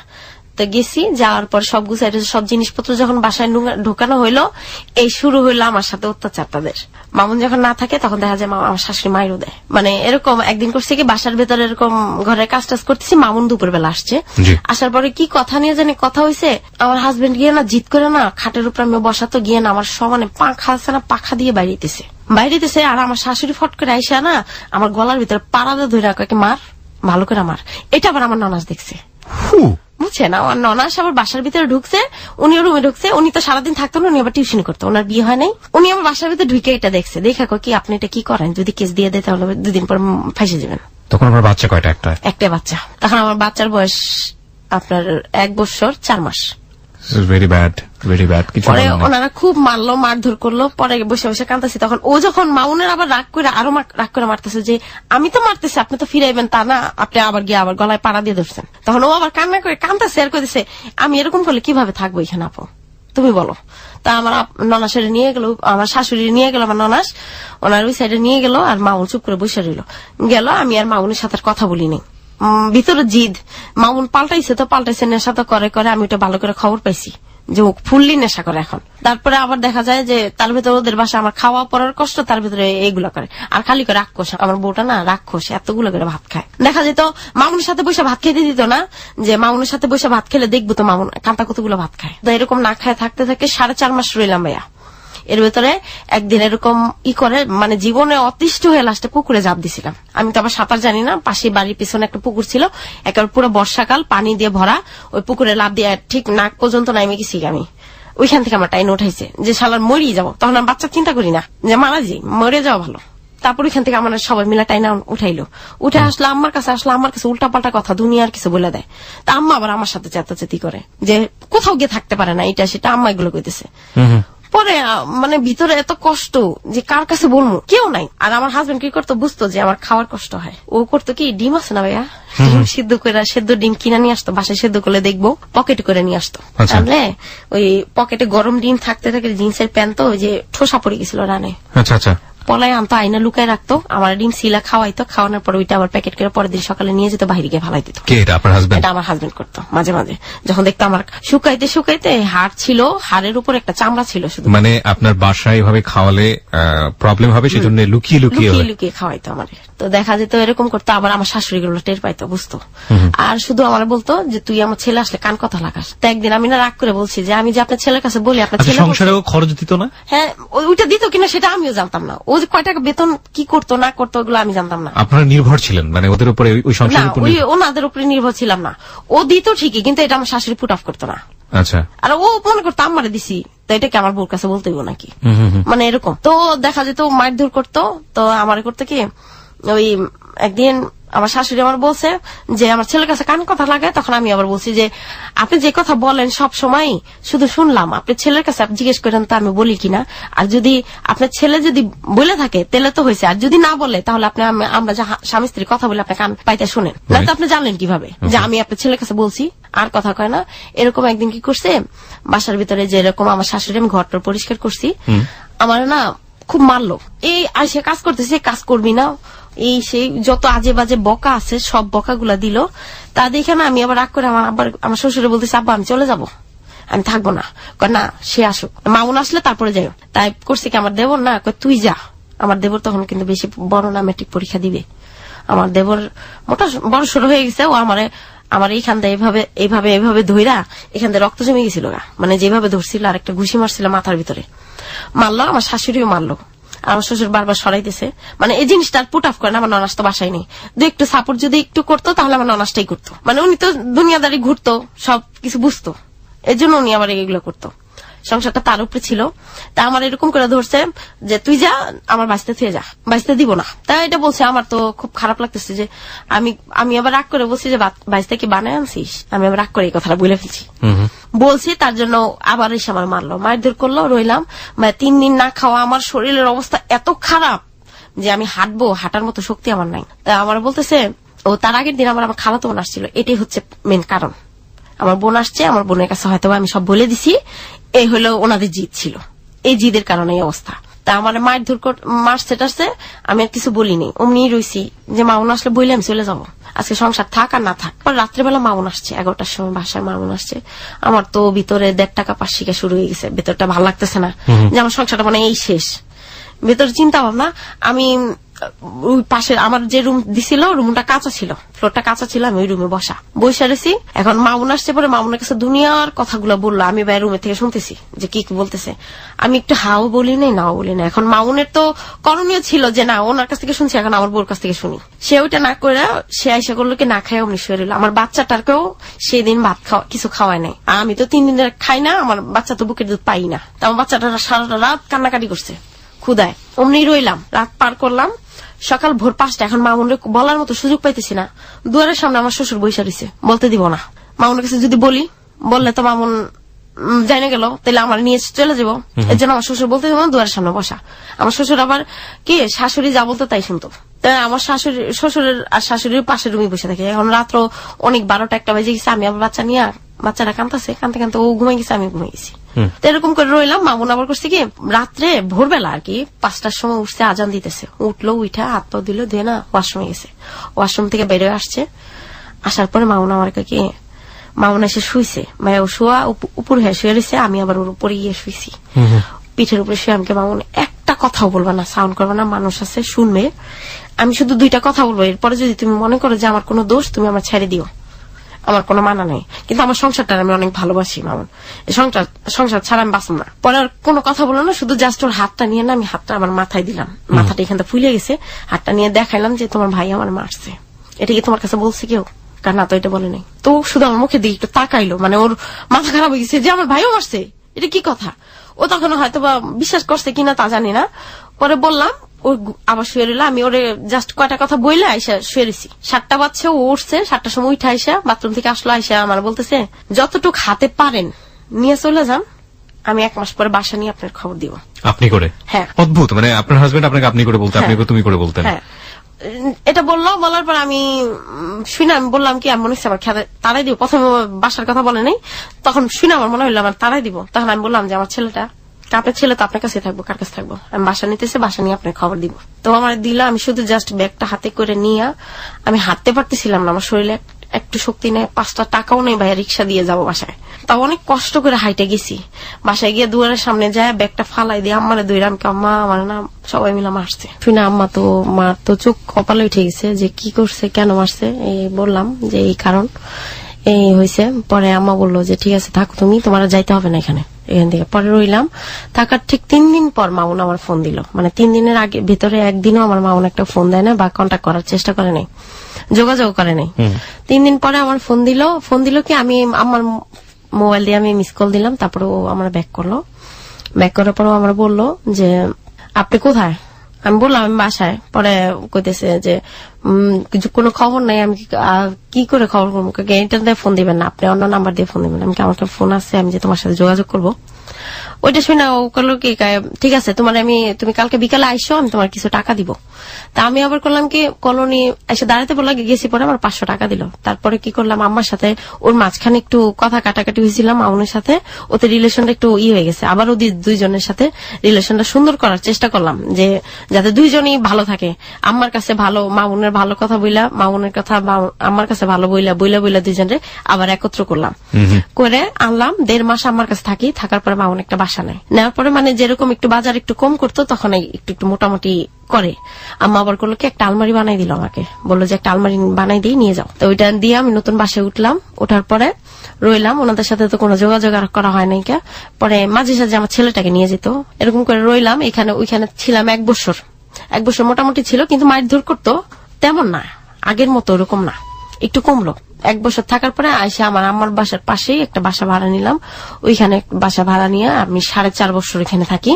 ওইখানে মোটামুটি থাকি। ওর একটা জায়গা চাকরি হয় আপনার হেমতপুরে, একটা ভাইয়া আছে, নাম হলো রাজীব, সবাই এক নামে চিনে, 2 ভাই আর কি নেতা। ওনারই পার্সোনাল অ্যাকাউন্টেন্ট হিসাবে মামুনের জব হয়। পরে ওইখানে মোটামুটি ইনকাম সোর্স বেড়ে গেল। তখন ওই বাসায় যাওয়ার পরই আমার আরেকটা ছেলে কনসিভ করে, আমার মানে আরেকটা বাচ্চা কনসিভ করে। তো ওই বেবিটা হওয়ার ঠিক মানে বেবিটা হবে আর কি, ওই টাইমে মামুন প্রচুর পরিমাণ ইনকাম করে, আর প্রচুর পরিমাণ তখন খাওয়া দাওয়া ফেন্সিডিল, মানে গাজার পরে ফেন্সিডিল। হ্যাঁ, ফেন্সিডিল খায়। সকালবেলা যাওয়ার পরে সে সকালবেলা নাস্তা করতো না বাসায়, একদিনও দুপুরেও খাইতো না, শুধু জাস্ট মাঝে সাথে তাও রাত্রে খাইতো। এর জন্য সে ঘরে বাজার করতো না। তখন আমি করতাম কি, যে ইনকাম সোর্স দেখতাম যে টাকা পয়সা সব ঘরে আইনা রাখে। সে তো অ্যাকাউন্টেন্ট ছিল, তার টাকা পয়সার হিসাব ছিল না, আর স্যালারি ছিল তার 50,000 টাকা। তখন দেখতো কি, দেখা যেত কিছুই করতো না, ঘরে বাজার করতো না। সে টাকার কথা বললে মাথা খারাপ হয়ে যেত। একটা রুম নিলাম আপনার, সাবলেট, বাথরুম সহ, বারান্দা সহ, ব্যালকনি সহ, নিচতলায়। বাসাটা খুব সুন্দর ছিল। ওই বাসাটায় থাকতে মানে ওই রুমেই থাকতে একটা ফ্রিজ কিনলাম কষ্ট করে, টাকা কিছু কাইটা বইলা টেলা অনেক বুঝাই শোনা একটা ফ্রিজ কিনলাম ঘরের। তার ভিতরে আম্মা আবার একটা কালার টিভি, 21 ইঞ্চি কালার টিভি আমার কিনে দিল, যে ঘরে থাকে। আর আমি পকেট কেটে ফ্রিজের কিস্তি চালাইতাম, মানে ওর কাছ থেকে চুরি করে। হ্যাঁ, চুরি করতাম। যে একটা ভাবি বলতো যে চাইলে যখন দেয় না, তাহলে তোমার পকেট কাইটা নেওয়াই ভালো, আবার নিলে না ভাইয়া বুঝতো না। পরে না, প্রথম আমার জীবনে ফার্স্ট ওর হাইস্ট বেশি টাকা চুরি করেছিলাম, 500 টাকা চুরি করে। আমার তো হাত পা কাঁপাকাঁপি শুরু হয়ে গেছে। পরে ভাবিরে কইতেছে, ভাবি আমার তো ভয় লাগতেছে। কি, আরে দূর, মামুন বুঝতোই না, নিয়ে রাখা দে। ওরকম করতে করতে ঘরের জিনিস টুকিটাকে অনেক কিছু করলাম। তো জিজ্ঞেস করতো না আপনাকে টাকাগুলো পেলেন এইভাবে? করতাম, পরে বুঝতো, পরে বলতাম যে তোমার পকেট কেটেই করছি। তখন আর কিছু বলতো না, কিন্তু একটু কিছু হইলেই মারধর করতো, মানে বাজারের কথা বললেই মারধর করতো। তারপর ভাইয়া মানে টুকিটাকি হ্যাঁ জিনিসপত্র করলাম, যেমন টিভিটা বিক্রি করে দিলাম, কালার টিভিটা বিক্রি করে দিয়ে এলসিডি টিভি তখন নতুন বের হয়, ওইটা কিনলাম, ফ্রিজ কিনলাম, ক্যাবিনেট কিনলাম, টুকিটাকি এগুলাই। মানে ওর পকেট থেকে কাটতে অনেক কিছুই করছি আমি। ঘর যেভাবে গুছানো লাগে গুছায় সাজায় টাজায় নিছি। তারপরে একদিন আমার ছোট ছেলেটা হওয়ার পরে মানে ওর বার্থডে, 2 বছরের বার্থডে করলাম অনেক বড় করে, সবাই দাওয়াত করলাম, সবাই আসলো। মানে মোটামুটি আমার দেখে সবাই খুশি যে মেয়েটা আর কিছু না, একটু সুক্ত পাইছে। ওর বোনের আর কি বিয়ে হয় না, ওর জন্য লাস্টে করলাম কি, সবাই কোমর বেঁধে নামে, তারপরে বিয়ে হয় না। পরে লাস্টে আমি আমার শাশুড়ি বললাম যে আম্মা আপনারা তো অনেক কিছু করলেন, দেখি এবার আমি নামে দেখি বিয়ে হয় কিনা। তখন আমি করলাম কি, ঠিকই আমি নিজে নামার পরে যে লোকজন ঠিকঠাক করলাম, ঘটক ঠিক করলাম। যেদিন থেকে ঘটক ঠিক করছে ঠিক তার 4 দিনের মাথায় তার বোনের আমি বিয়ে দিছি। পরে করলাম কি, হঠাৎ করে না চাকরিটা ভাই ছেড়ে দিল। ও চাকরি ছেড়ে দিল? হ্যাঁ, ও চাকরি ছেড়ে দিছে। ও আমরা আবার কি করলাম, নিচতলায় ছিলাম তো, একটা রুম নিয়েছিলাম। তখন আবার করলাম কি, উপরে 1.5 রুমের একটা ফ্ল্যাট ছিল, ওই রুমে গেলাম। ও যে চাকরি ছাড়ছে ভাই আমার একটু বলেনি, আমি জানি না। আমি ঠিক 3 মাস পরে জানছি যে চাকরি ছাড়ছে। সকালবেলা সুন্দর যেভাবে যাইতো ঠিক ওইভাবে যাইতো। আস্তে আস্তে বাইকটা বিক্রি করে দিল। উপরে গেলাম, ঘর ভাড়া বাইজে গেল 3 মাসের। কি ব্যাপার, তুমি টাকা দাও না কেন? কি ঘর ভাড়া দিব না, ভাড়া বাইজে গেছে, এই সেই এটা সেটা। দিব।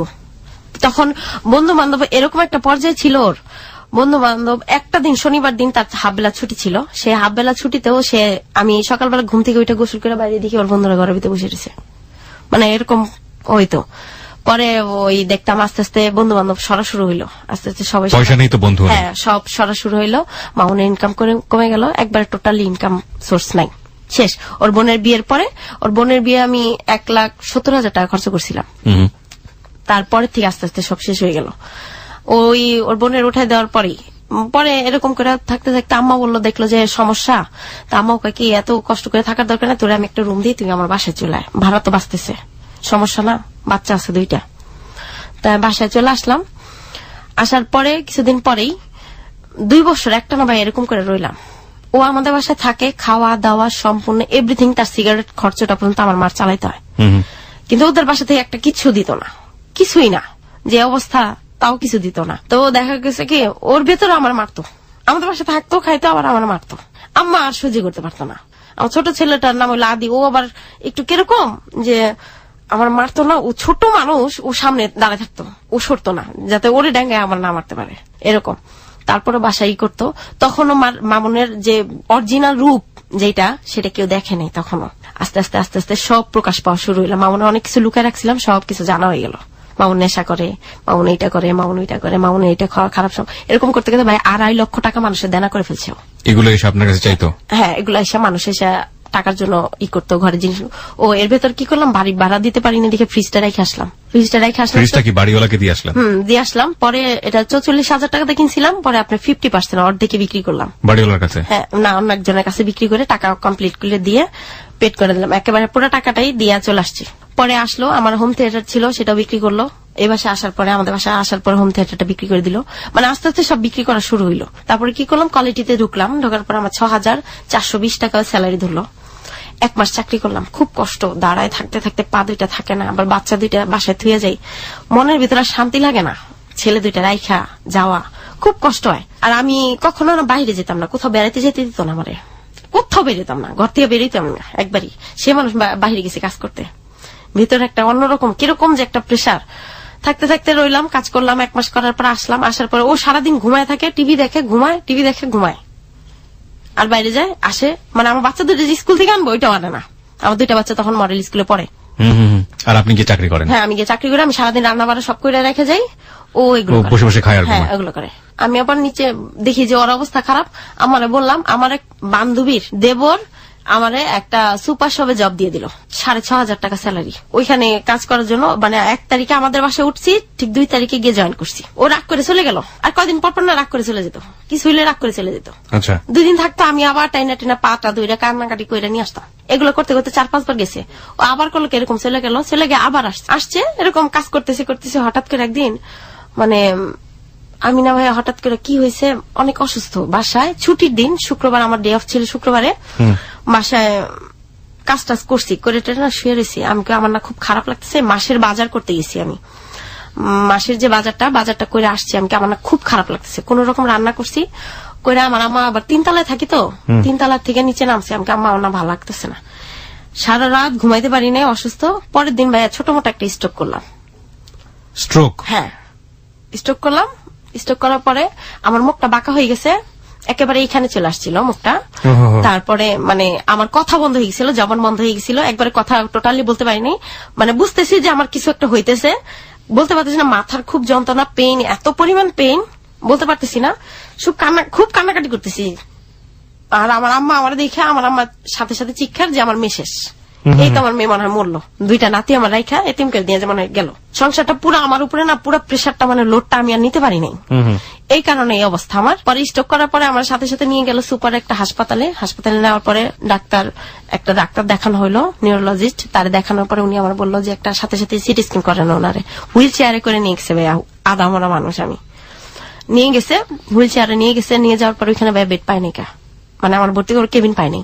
আর ওর কাছে বিশেষ করে রিক্সা ভাড়াটা নেই, এরকম একটা পরিস্থিতি। ওইখানে নিয়ে হাসপাতালে নেওয়ার পরে সিটি স্ক্যান করলো যে মাথার রগগুলো ছিঁড়ে গেছে নাকি। রগ যদি ছিঁড়ে যায় তাহলে বাঁচানো যাবে না, অবস্থা খারাপ। দেখলো যে না, মাথার রগ হয় না, কিন্তু সমস্যা হয়েছে, মাথার ব্রেনের সমস্যা হয়েছে। অতিরিক্ত চাপ, প্রেশারের কারণে, টেনশনের কারণে প্রেশারটা একটা ডাউন হয়ে স্ট্রোক করছে। পরে ডাক্তার বললো এটা তো ভর্তি করতে হবে, এত কথা বন্ধ হয়ে গেছে, খাইতে পারবে না, মুখটুক হয়ে গেছে, বাঁকা হয়ে গেছে, খাবে কি করে, নল দিয়ে খাওয়াইতে হবে।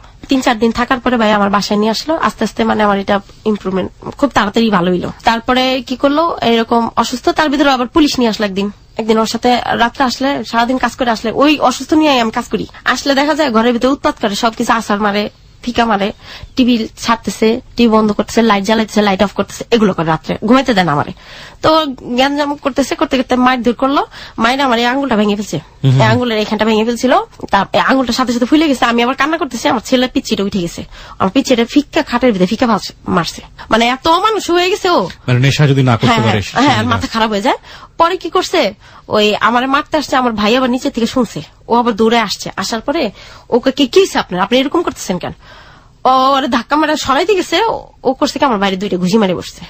আমার ছোট ভাই তুষারে 2টা ঘুষি মারছে। ও মারছে পরে 2-3টা মারছে, দেখে প্লেট, কাচের প্লেট ছিল, কাচের প্লেট না আমার মাথায় ভিকা মারবো, যে এটা মারলে তো আমার বোনটা শেষ, সাথে সাথে মাথায় যদি এমনি লাগে আর সমস্যা। ও করছে কি ফিরে থেকে একটা ঘুষি দিছে, ও দিছে একটা, আমার ভাইও একটা দিছে। দেওয়ার পরে ওর ঠোঁটটা কেটে গেছে, ওই ঠোঁট কেটে দিছে। ওই কাটা দেখে আমি কিছু ভাই আর মারিস না, আমার আর সহ্য হইতেছে না। আমার মানে এত খারাপ লাগতেছে, তুই আর মারিস না। সবাই মিলে আম্মা এসে 2টা থাপ্পড় দিছে, যে তুমি আমার মেয়েটার জীবনটা শেষ করে দিলা, তার ভিতরে আবার এগুলো করো। ও আবার হাত নাও নিয়ে কেবিনেটের গ্লাসে বাড়ি মারছে, হাতের এই আঙ্গুল কেটে গেছে, প্রচুর রক্ত শরীরে, এগুলো সব প্যান্টে গেঞ্জিতে মাখছে। মাইখা এগুলো কি করছে, পরের দিন আবার বলতেছে ঘরের ভিতরে আমরা রেখে গেলাম, গলায় দড়ি দিম, তোকে সবটি ফাঁসাই দিলাম। তাই আম্মাকে কি তোমার ঘরে রাখা যাবে না, তোমার বাইরে থাকো। সারা রাত বাহিরে ছিল। ওই কাপড় টাপড় কি করছে, সকালবেলা উইঠা সে কাপড় টাপড় নিচ্ছে, ভোর 5টার সময় সে কাপড় খুইলা পাল্টাইছে, পাল্টায় প্যান্ট আর গেঞ্জি, ওই যে রক্ত মাখা প্যান্ট গেঞ্জি, এগুলো সব বাস করছে, কইরা ব্যাগে নিছে। কলোনি পুলিশ থাকে, পুলিশে দেখাইছে গিয়া যে আমাদের সবাই মিলে অ্যাটেম্প টু মার্ডার করতে চাইছে। তো ও গেছে, ওগুলা করছে, পুলিশ আসছে, পুলিশ এসে আমার জেরা সমানে জেরা। আম্মা বলতেছে কান্তাকে, তুষারকে, শুভকে, মানে আমার ছোট যে ভাই শুভকে ওরা মারতে আসছে, এটা করছে। এখন আমরা হাসি, কি কমো, পাগলের মতো কাজ না। তাই আমরা হাসতেছি। পরে আসছে ভাই, আসছে আমি পরে ভাই, আমি ওই যে ঘরের জিনিসপত্র ভাঙচুর করছে, ওগুলো আবার রয়েছে, অমনি রয়েছে। তা আমি ভাইয়ারে বললাম, ভাইয়া দেখেন এই কাহিনী সব বললাম ভাইয়ারে। তখন পুলিশ কে তুই আমার আনছিস, এখন তো তোরে পিটান লাগবে জুতা দিয়া, মানুষের বাচ্চা হইলে। পরে কি করছে, আমি না অফিসে গেছি, ডিউটিতে গেছি, আমার শরীরটা এত অসুস্থ, আমি ইয়ে করছি আপনার আমাদের ওইখানে একটা সিএমপি একটা জায়গা আছে, ওইখানে গিয়ে দাঁড়াইছে বাসের জন্য, যে গাড়ি তলে গিয়ে মরুম আজকে, ভালো লাগে না। ওই পুলিশ আবার কি করছে, পুলিশের সাথে একটা লোক ছিল, ওইখানে অনেকগুলো লোক ছিল, ওই পুলিশ আবার করছে কি, ওই পুলিশের কাছে ফোন দিছে। উনি আবার সকালে আমাদের সাথে বাসায় গেছিল, ওই পুলিশের কাছে ফোন দিছে যে ওনারা দেখলাম 4-5টা লোকের সাথে দাঁড়িয়েছে। আমি কিন্তু একাই দাঁড়িয়েছি, আমার সাথে যে লোকজন উঠবে তারা দাঁড়িয়েছে। কতক্ষণ পরে আমি একাই ছিলাম, আবার একাই হাঁটতে হাঁটতে এসে পড়ছি। পরে আবার ডিউটিতে চলে গেছি, যে ডিউটিটা মিস করে লাভ নেই। তারপর ডিউটিতে গেছি, উনি করছে পুলিশের মাঝখানে মামুন পুলিশ নিয়ে অলরেডি আমার অফিস চলে গেছে, মার্কেটে চলে গেছে, যা মার্কেটে বলছে, মার্কেটের ওনারা আমার একটা সাথে সাথে চাকরি নট করে দিছে। পুলিশ নিয়ে গেছে। পরে আমি পুলিশ ভাইরা ফোন দিছি, আমাকে ভাইয়া আপনি যে কাজটা করলেন এটা ভালো করছেন, আমি যেটাতে আমার জীবনটা চলে, আপনি আমার চাকরিটা পর্যন্ত খাই দিলেন। আমি এর জন্য যদি কান্তা রিকোয়েস্ট করা লাগে তাও করবো। আমি আপনি আমার হ্যারাসমেন্ট করতেছেন কেন, আপনি আমার এইভাবে প্রেশান কেন করতেছেন, আপনিও করতেছেন, মাউনও করতেছে, কাজ করে তো আমাকে বাঁচতে হবে, আমি এত অসুস্থ একটা মানুষ, তার ভিতরে আপনি এগুলো করতেছেন। এই প্রেশার গুলো নিলে আপনি জানেন আমার অবস্থা কি হয়। সাথে সাথে আমার প্রেশার একেবারে ডাউন, মাথা গুলো ওইখানে পড়ে গেছি। আমার নিয়ে আবার বাসায় নিয়ে আসার পর আমার ফোন দিয়ে না করেছে। আমি ভাইয়া পরের দিন যাই হাতে পায়ে ধুইরা, আমার আবার পারফরমেন্স খুব ভালো ছিল কাজের, এর জন্য আমি গিয়ে বলছি। পরে অনেক বিবেচনা করে আমার আবার রাখছে, আবার রাখছে ওনারা। রাখার কিছুদিন পরে আমার ওনারা করলো। এরপরে ভাই আবার এরকমই উৎপাত করে আমি আবার করলাম কি, ও একটা জব করব চিন্তা ভাবনা করতে, চাকরি করে না 3-4 মাস, অনেকদিন হয়ে গেছে। আমি আবার এই ইভেন্টের প্রোগ্রাম হইতেছে আপনার, এটার ভেতরে জয়েন করলাম আপনার নভেম্বরে। ওইখানে আমাদের স্যালারি আবার 12,000 টাকা করলো, যে প্রোগ্রামটা করি। আমি বসে আছি, তাহলে ওটা করি। ও চাকরি করবে না, আমার করে খাইতেও দিবে না, এটা হলো জিত, ও বসে বসে খাবে। তো আবার এরকম করে না, আম্মা আবার খুব রাগারাগি করছে। ও চলে গেল, মার্কেটে গেছে। আমার একটা সেলফোন দিছিল, মোবাইল দিছিল, নো সিক্রেট মোবাইল দাও। মার্কেটের ভিতরে ভাই মান সম্মানের ব্যাপার, চিন্তা ভাবনা করে না আমার ফোন দিয়ে বললাম, আম্মা এই করতেছে তো কি করবো, ওর তো মান সম্মান নাই, তুমি মা কিছু করো না, তুমি মোবাইল দিয়ে দাও। মোবাইলটা দিয়ে দিলাম। ওই যে মামুন আজকে গেছে, আজকে ভাইয়া 3 মাস কতদিন হয়ে গেছে গা, এই পর্যন্ত এই একাই আছি। এখন পর্যন্ত আপনার সঙ্গে কোনো যোগাযোগ করেনি? না, যোগাযোগ করে দেন।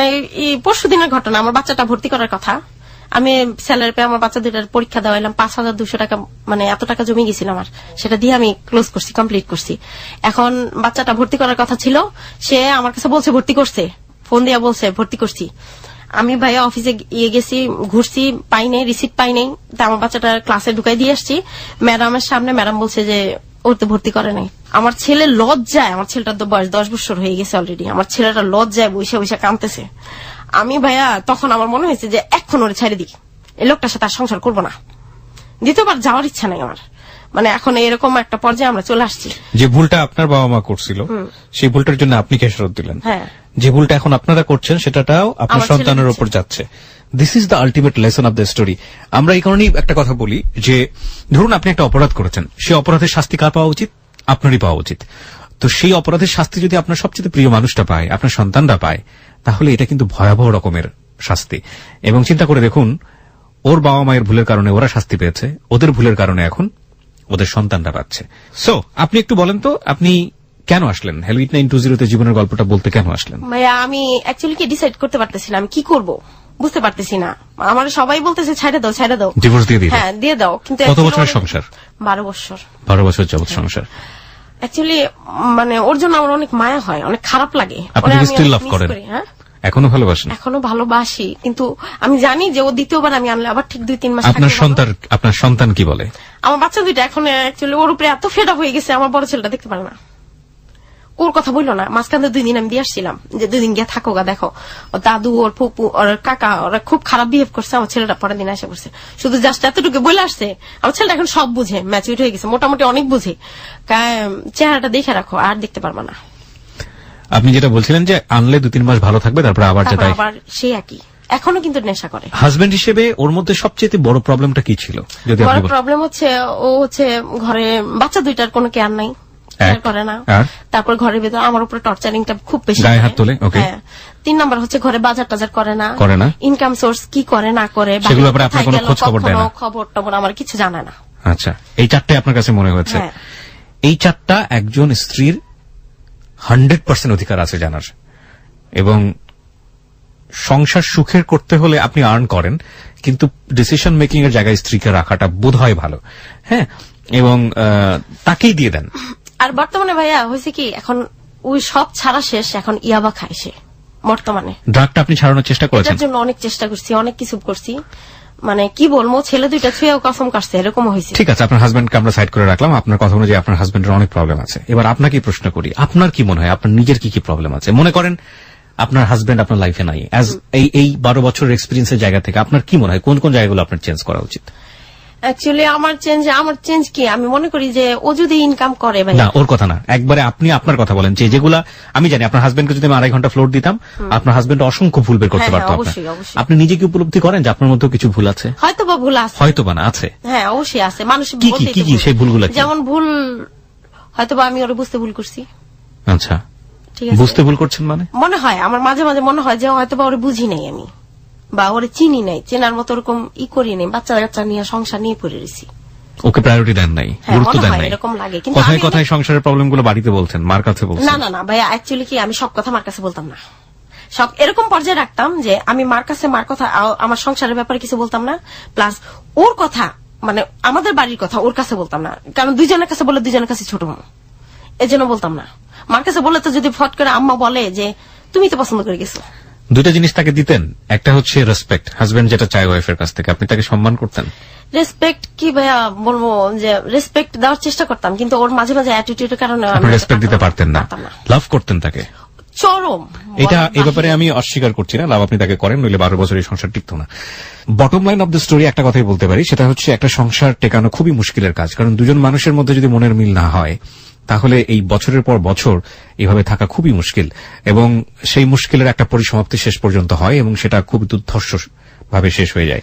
পুলিশ আনা থেকে শুরু করে, মারামারি থেকে শুরু করে, কামড়াকামড়ি থেকে শুরু করে, হাতাহাতি থেকে শুরু করে, ঘরে জিনিসপত্র ভাঙচুর থেকে শুরু করে, বিক্রি থেকে শুরু করে, ড্রাগ থেকে শুরু করে, কোনো কিছুই এই সংসারে কমতি ছিল না।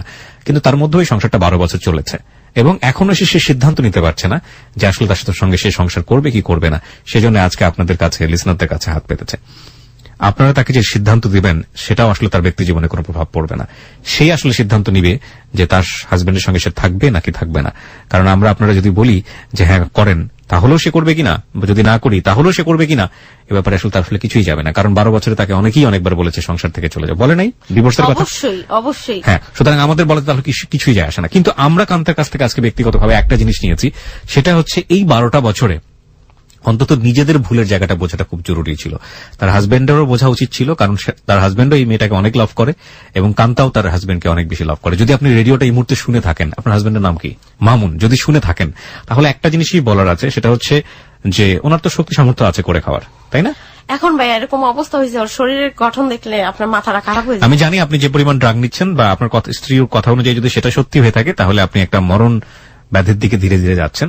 আপনার 2টো সন্তান আছে, আপনার স্ত্রী আছে, আপনার স্ত্রী স্টিল আপনার স্ত্রী, তার প্রতি নীতি নৈতিক ধর্মীয় ভাবে আপনার দায়িত্ব আছে এবং সেই জায়গাটা থেকে আপনার স্ত্রী যদি খারাপও হয়ে থাকে সেটাও আপনার ভুল এবং অপরাধের মধ্যে পড়ে, তাকে সংশোধন করাটাও আপনার দায়িত্বের মধ্যে পড়ে। একটা পুরুষের জন্য এটা কতটা ডিসগ্রেসফুল যে স্ত্রী